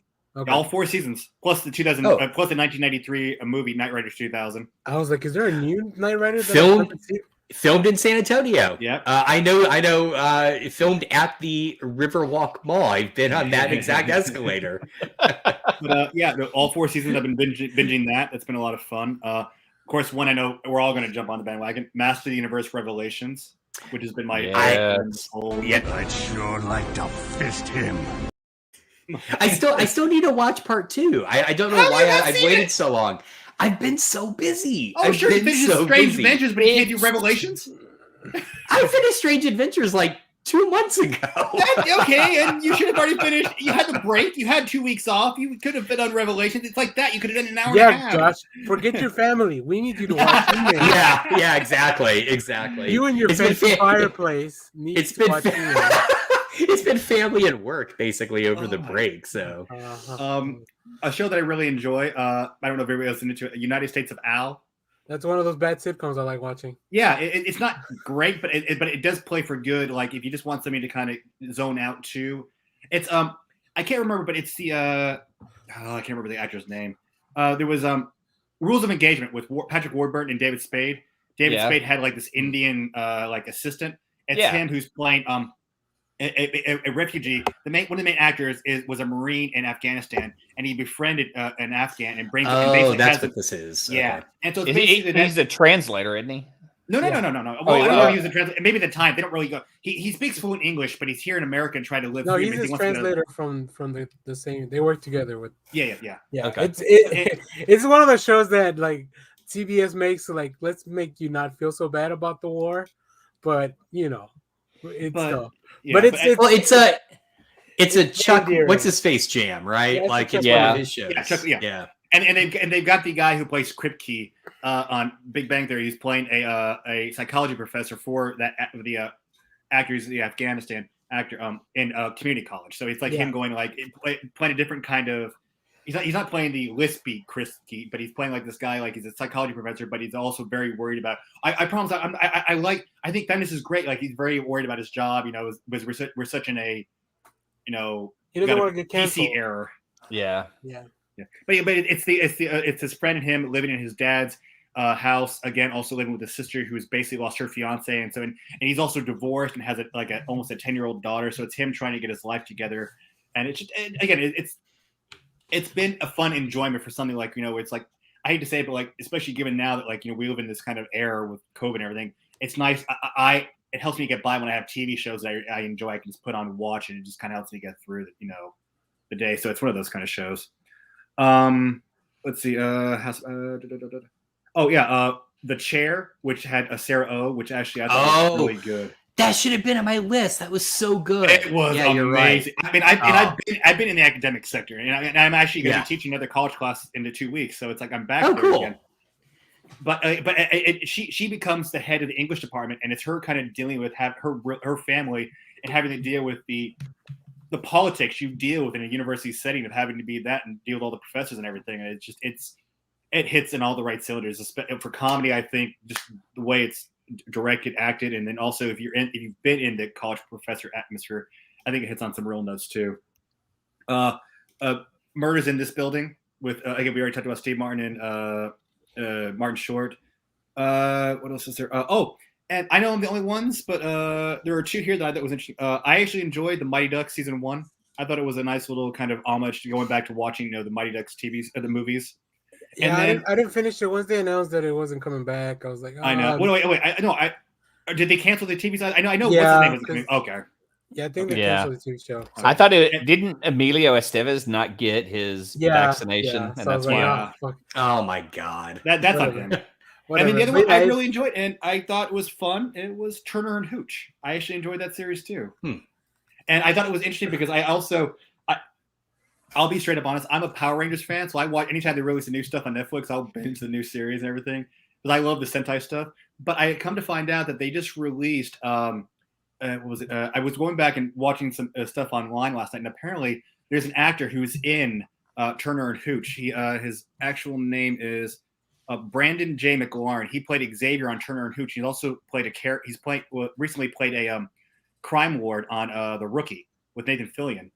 But apparently he came to find out he was the Red Ranger in Power Rangers SPD back from 2005. And I thought it was interesting to see actors who have been Power Rangers who are now actors in current TV series. Because like Rose McGarren, who was in iZombie and now is in Ghost on the TV show Ghost on, but she was a Power Ranger from that's right. RPM in 2009. She was the Yellow Ranger. So it's interesting to see where they come. Like people who got the start as Power Rangers now who are actual actors. Like doing that, but with Law and Order. Huh? I like doing that, but with Law and Order. Like, yes, yeah. Did you play a Law and Order villain or victim? Or Law and Order SVU, more like it sounds like the start of like a like a legal commercial. All right, cool. Should I keep going? We'll drive back around one more time. So I'll name some of my other movies that are genre specific. Suicide Squad. The Suicide Squad. Yeah. Fucking great. Oh, that was good. Army of the Dead, of course, Zack Snyder, and of course, we finally got the completion to the arc that we had all been waiting for. Zack Snyder's Justice League, probably my most watched movie of 2021.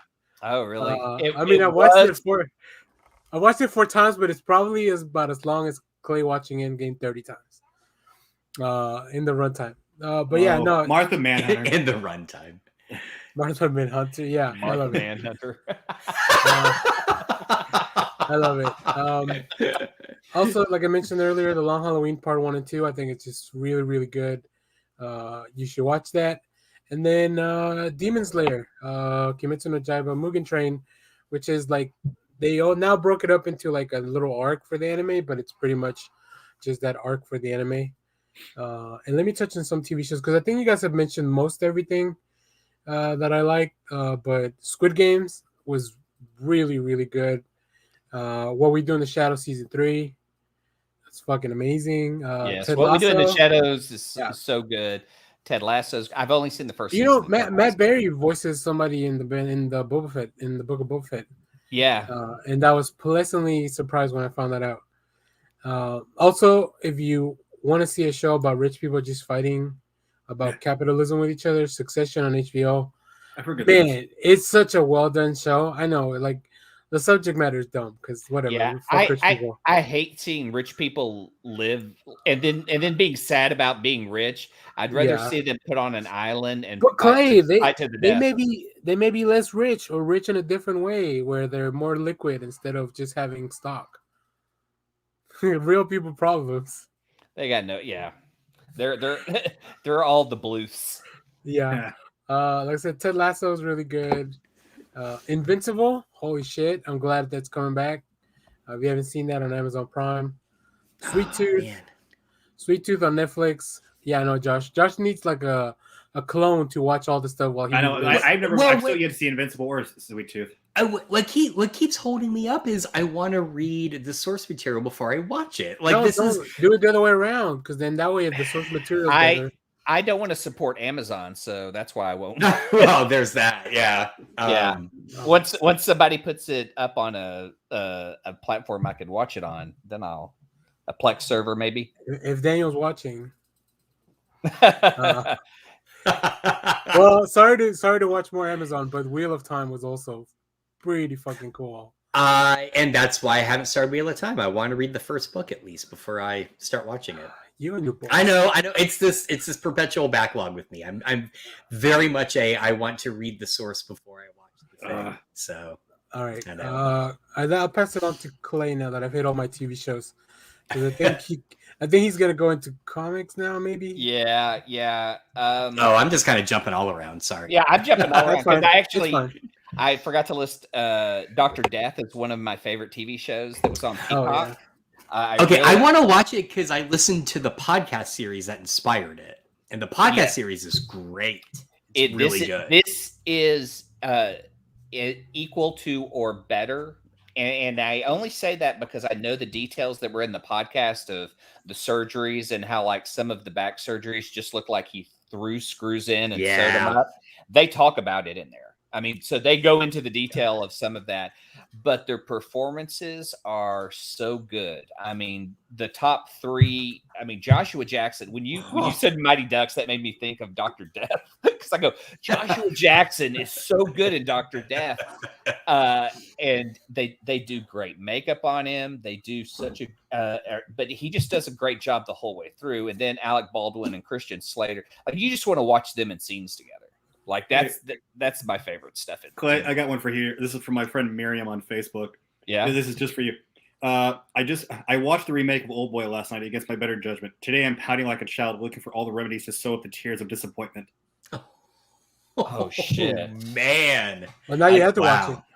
No, no, I don't. For the show. Oh, she's trying to find ways to erase it from her mind. Yeah, I know. I want to put Clay through that. Why?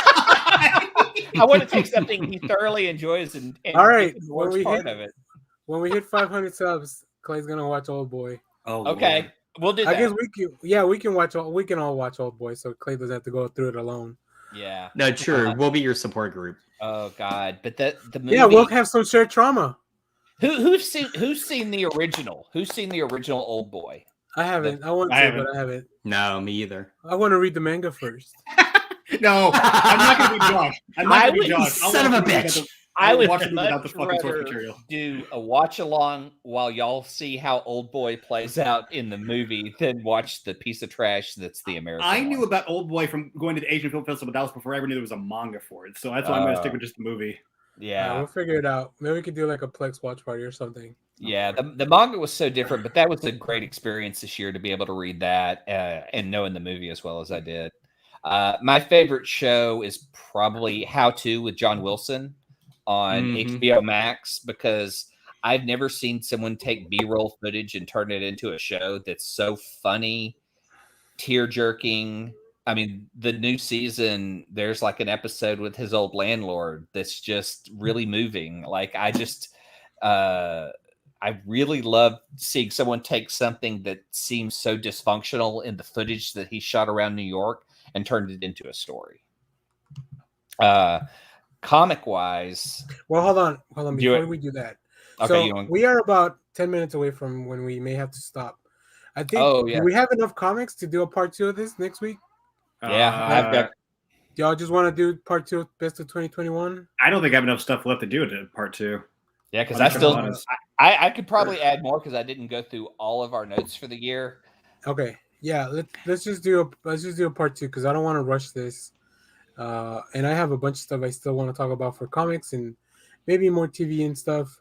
And I even have my recommendation. Yeah, and then if Clay gets to Stranger Adventures, maybe we'll have a big discussion on that. I will. I mean, I don't have much more for a part 2. I could go back through the comics I read this past year. I don't have much left, so if you guys want to just go on without me, that's fine. So. No, I think this is a good place to kind of stop, and we'll do our recommendations. We'll do recommendations, and then we'll just keep going from this. It'll be part 2 plus whatever we want to talk about next week. And then, like I said, if Clay finishes Strange Adventures, maybe we'll talk about that. I will. If Josh watches Book of Boba Fett, then we can go a little more into detail on that. Possibilities are endless. Maybe something cool happens between now and next week. Who knows? Oh, you guys will also watch Eternals. Some of you. No. So, Kyle. No. Okay. I don't know if I have time right now. I just I know. It took me a while to get around to watching Shang-Chi, even that was out for a little bit. But it's so good. Oh no, it was. But I just say it, like, just because of COVID and everything else, like, it just being on the Marvel films isn't like I care more about the TV shows than I do the movies at the moment. I wonder if they'll release Eternals on that IMAX extended format that they did the other movies. Probably, because the last few have been that way. That was what was really cool rewatching Ant-Man and the Wasp, because that was one of the ones they did. Shang-Chi looked really cool too, and the bigger, taking up more of the screen. So, all right, well, great. We'll just do part 2 next week, because I have a lot of comics that I want to talk about. I see Clay has a big list, and I don't want to just kind of rush through it. So let's move on to our recommendations, and we'll let Josh go first in case he needs to get out of here. Mine. I really struggled with this because I wanted to pick the Humble Bundle that is all of the kind of crime noir stuff by Ed Brubaker, guys. Ed Brubaker, thank you. But it ends in like 4 days. So instead I already bought it. Don't worry. Cool. All right, good. I went with this one, which is kind of a mixed bag, honestly. This is the Best of Abrams Comics Arts line. I don't know why Magic Comics are in there as the Best of Abrams Comics Arts line, but there's some really good stuff in here. Things like I'm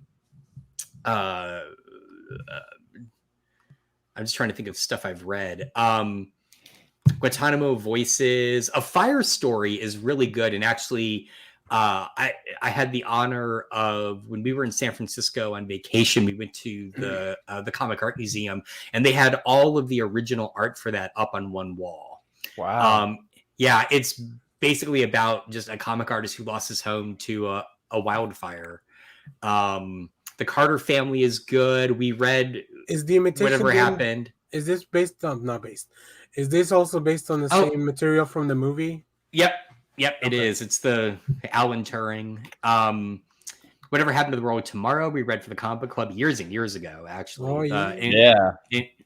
Incredible Nellie Bly. There's some Gift for a Ghost. Gift for a Ghost is so good. Oh, see, I haven't read that one, so I'll have to get that to read it. Showtime of the Apollo. Robert Crumb, Heroes of Blues. Yeah, he's been doing a lot of stuff lately that are just like all of his favorite like blues performers.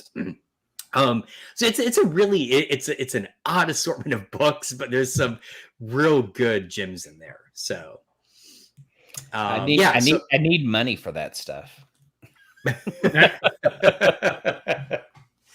Absolutely. And I saw on your list talking about Magic Clay, so maybe we can spin off of the Magic comics to your discussion next time. So I got involved in Magic this year and immediately declined my involvement in Magic this year after I learned that they just expire cards real fast. So it's like you build a deck and then the next phase comes out and you're because I think Magic, Wizards of the Coast is now owned by Hasbro, and they're starting to push that. Like I talked to my friend Kern about this. He used to do like a training up at Madness, but apparently they're just pushing out cards like this, just trying to saturate the market.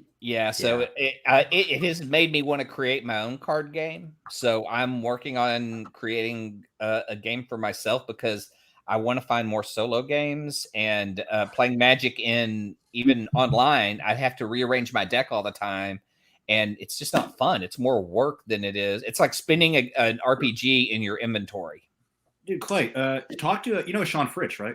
Yeah, talk to him. He used to do a podcast with some friends about either solo or 2-player games. I already DM'd him and said, "Hey man, what are your solo requests?" But they're like $40 and $50 games. Oh, okay. And it's like, why do games? I mean, if I want to play, that's like buying a fucking video game.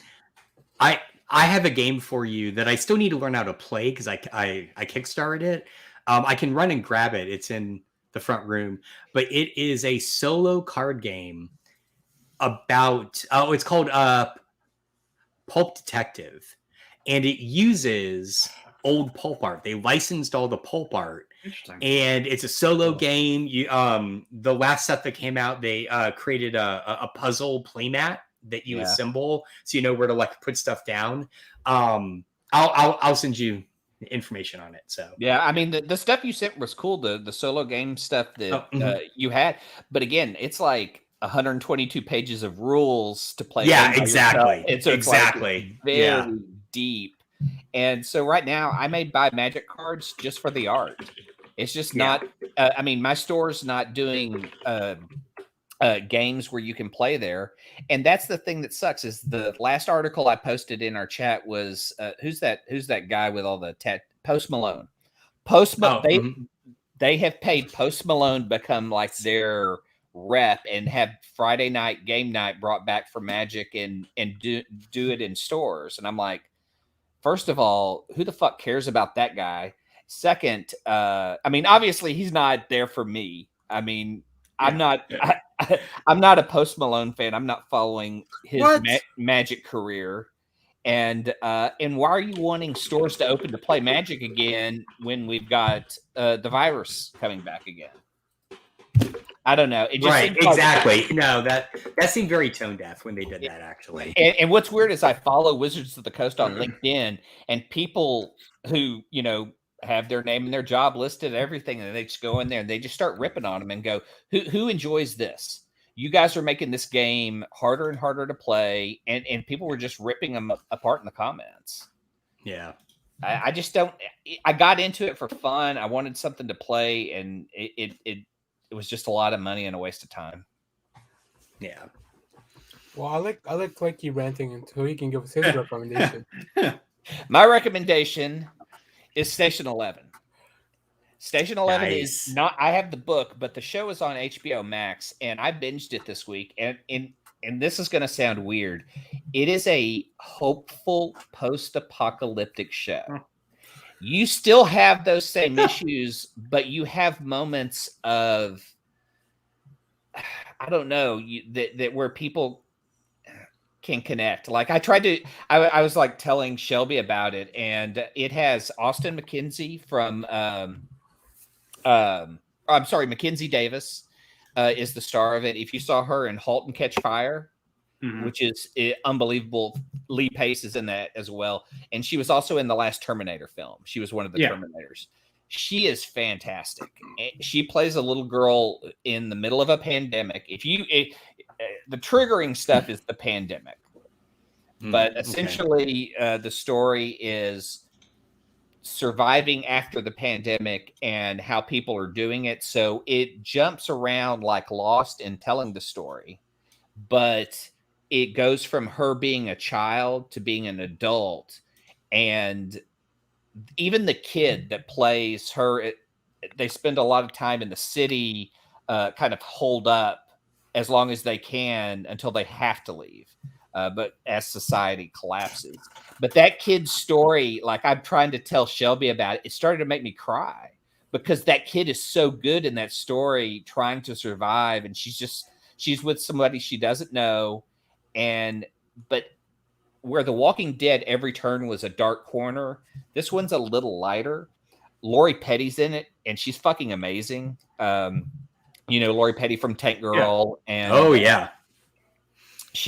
but it's a huge amount of the population is killed off, and survivors aren't. I mean, there are groups that are kind of bad and out to kill, and they're a small portion of it. But she joins a band of traveling Shakespearean players, and they go and perform, and people show up, and like the knowledge of Macbeth is really helpful to watch this. And it's a comic book as well. Like Station 11 is the name of a comic book that's in the story, and it's a very important part of this girl's history.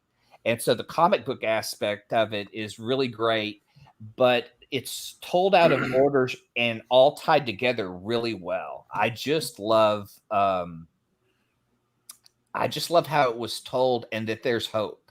There was moments in there where there are bad things that happen. I mean, there's like death and stuff, but then you have moments where people need each other and come together. And I don't think you see that like ever in The Walking Dead. You don't see those moments of happiness or like, where you just kind of appreciate that there's another person that would hug you back. Like it's, I really recommend the show. It does have that dark edge of a pandemic but that pandemic happens fast. Like within 90 days, like shit's real bad. Wow. But the performances by Lori Petty, the child actress that plays Mackenzie Austin is so good. And the guy that helps her, I hate that I can't remember his name. But he was in the Beatles movie where the Beatles didn't exist. Do you remember that? Yesterday. Oh, yeah. Yeah, he was the lead in that. He's incredible. There's just a lot of performances that I love. And the story comes together really well. And for one thing that's based on a novel, because I talked about it so much, Shelby went out and got me the book at the library because she could tell I loved it. They expound on it a lot, and I hope there's a second season because then we can get into more of it. But they did put a lot into it. Cool. All right. Before, I don't want to trigger Clay again, but sorry. Yeah, I know. Very, very niche market. All right, Kyle, what do you got? I have a link if you just want to throw out the page for it in the notes. But basically, found out that Hulu has all of Ranma One Half on their nice, and both dubbed and subbed formats. So if you want to watch it subbed, but it's all 7 seasons. Again, if you like, there we go. And like I said, it's if you want to go back and watch when anime was actually really good, back. I'm gonna stick with this, Brian, and I mean this. Anime back in the 80s and 90s was really good. When it got into the 2000s and up now, there is good anime out there, but there's so much stuff you got to filter through. It's hard to find the real good stuff unless you just happen to start watching it. Anime is not what it used to be. I'm sorry. I'm going to stick by that. No, this isn't me not giving you shit for liking Zack Snyder. This is me being honest about my opinion on where anime is these days. I think it's quality. There's so much crap anime out there you got to filter through to find the real good stuff. It's kind of hard unless somebody tells you what to watch. Ranma 1/2 is one of those series I think really brings some good humor because when you get hit by cold water, you turn into a boy. Cold water, you turn into a girl. You get hit by hot water, you turn into a boy. And your dad turns into a panda. Two of your rivals turn into a blind duck or a pig who has no direction. One of your fiancés turns into a cat. It's like I bet in the 80s there was crap anime. It just didn't make it out of Japan. A lot of fans who would argue with you on that one. Like, is it back? Why would they export the bad stuff? Now they just export everything because that's the thing is they're not exporting the old stuff. They're only exporting the new stuff. That's what I'm saying. Like back then, because you didn't have access to it globally, you didn't see the bad stuff because nobody was caring about that, right? Right. They would just bring over the good stuff, but there was still probably a bunch of stuff you had. They weren't even bringing over the good stuff. It wasn't until the filtering. That's what I'm saying. Like that's what I'm saying. Like it was in the 90s, like mid 90s until the early aughts when anime was still decent. But that's when they started really bringing everything over. Up in the 80s and early 90s, there was nothing being brought over. Their only stuff was... They filtered it for you by bringing in only the good stuff. I'm going to argue that. I don't think they filtered it. Yeah, they didn't because it felt like they bought properties, converted it to American cartoons. And so you had like things like, Star Blazers and it being adapted, Speed Racer, Robotech. All three versions of Robotech were all different shows. Strung together by American storytelling. Yeah. Well, I mean, even Power Rangers is basically a reskin of a Japanese show, right? I mean, made for American audiences. So yeah. So now we're getting so much stuff. It's like now they're not filled. Now they just bring over everything. Like, I mean, I'll be straight up honest. It's hard to figure out. Like, I've tried watching some of the again. You have I would say probably 20% of the market is I'm a young boy in high school who has 18 different girls who fall in love with me. It's like it's the same. Yeah. It's the Ranma 1/2 Tenchi Muyo thing all over again, but taken to new levels. And it's like these were animes that I think were really good, especially because you also in the 80s and 90s you also had OVAs, original specialized series that were just shortened, and they were really good quality. I don't think we even I haven't heard of a lot of OVAs being done recently, and especially in Japan right now. Yeah, they don't do that because they just don't adapt. If it's not part of the manga, they're not adapting it. Yeah, and that's where I think it kind of falls too. I think with OVAs, there was some really good. I mean, I wish they brought some more OVAs over. I remember when I worked at Planet Anime, we would import the Japanese Laserdisc. And it wasn't even translated. This is before we ever got DVD and barely had VHS. We would import the Japanese Laserdisc so people could. And you had fans who would spend when people were younger and had the cash to spend would come in and buy $500 worth of Laserdisc because they had Laserdisc players and buy and translate the anime themselves.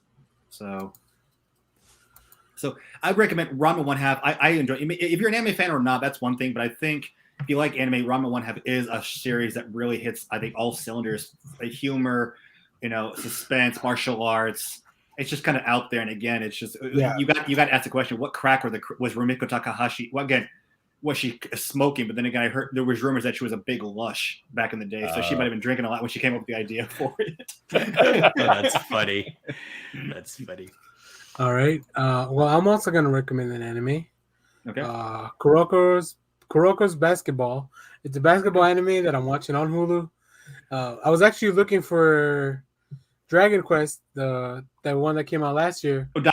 And I stumbled onto this, and I was like, oh, let me watch this first. The sports animes actually tend to be decent. I'll be straight up honest. Like a lot, there was the Prince of Tennis. There was another one. I can't remember what. There was the one in the early 90s, mid 90s. It was dealing with a girl who's her family's legacy is becoming a judo champion in the World Olympics. So the sports stuff tends to do really well. I mean that mountain climbing one, even though it was French, was still amazing. Yeah. And I'm gonna also recommend something. I don't know, Kama like this. I'm looking forward to this. Justice League versus Legion of Superheroes. I read it yesterday. It's really good. Oh, it's already out? No. Oh, okay. I know. I hate that I can't share the DC stuff with you guys. But it's really good. And expect the video. I'll be doing a review. Cool. I'm looking forward to that. It looks cool. Yeah, yeah. Ben, I haven't been on Bendis stuff much, but this one. No, they're also doing the first issue of Elektra's Daredevil that's coming out this week also. Yep, that's gonna be a 3-part series by Chip Zdarsky. So that's gonna be fun. Probably I'll try to put that on the channel. Marvel won't get back to me, so they won't give me their stuff. Was it Richard from Zeus posted like a couple of the comics that were supposed to come out this week's on the pull list? Yeah, it's good stuff. And they're having a huge sale. So if you're DFW local, Zeus is having, I think, a 20 to 40% off sale. Damn. Oh, yeah, nice. Dang. Yeah, go check it out. You can check out their stuff online too if you don't want to be in store. They've also set it up so you can watch from the outside of the store and then get whatever you want. Very, very friendly in these uncertain times. One of the best stores in Dallas. Yeah. No argument. Can I call in and they just browse for me? Oh Lord. That may be a pre-show comment. Yeah. Yeah, part of the problem, Josh. Be part of the problem. Sorry. You FaceTime Richard and tell him to walk through the store. I'm sure Richard would love that. Sorry, Richard. They should. I mean, look, they can have the little Google card. Just drive around the. Yeah, walk around. What was it? There's a. This is hilarious. There's a Chinese restaurant. This is about a month and a half ago. I was there.